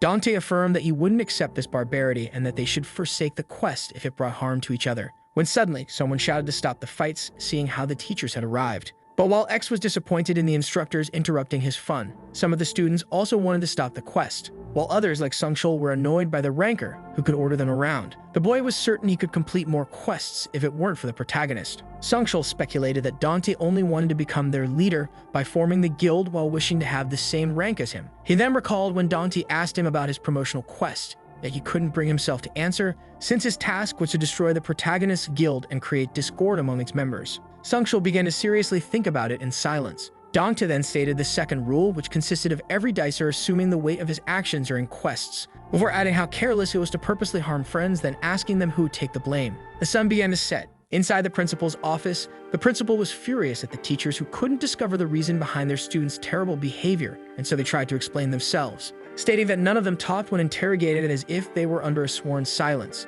The game master, who found the adults boring, affirmed that anyone who ratted him out would be deprived of quests. So the principal recalled how they mentioned that the students had their phones on them while fighting, and they explained how they only found the lock screen when inspecting the devices. This left the room filled with his disappointed silence, and so the teachers and the principal decided to leave this matter unpunished, seeing how it happened shortly after a student's death, marking the end of the field quest. Later that night, the boss of the family let out a hysterical laugh since he managed to steal his fifth dice during Dante's speech, and so he immediately rolled it in order to complete his promotional quest of stealing 5 dice from other dicers. With that, the game master granted the boss of the family a gold dice. The dicer was very excited to finally become a ranker, and so he began to celebrate, seeing how he would now be able to use unnatural powers like Dante and Tabin. Without any wait, the boss of the family immediately rolled the dice, wishing for great power. He was looking forward to receiving his new power, and when he looked at his prize, the excited boy found the suit symbol, leaving him utterly confused. Back then, when time was frozen, before Dante could rescue Eunju from the bully,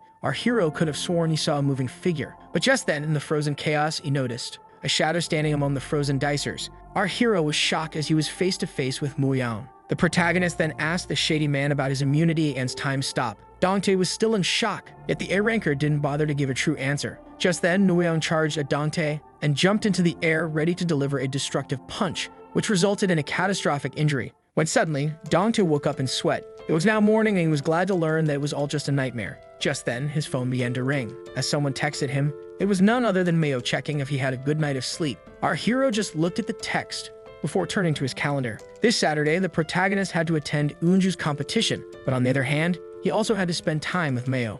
So the video ends here. If you don't want to miss the next part, activate the notification bell, and see you next time on Tab's channel.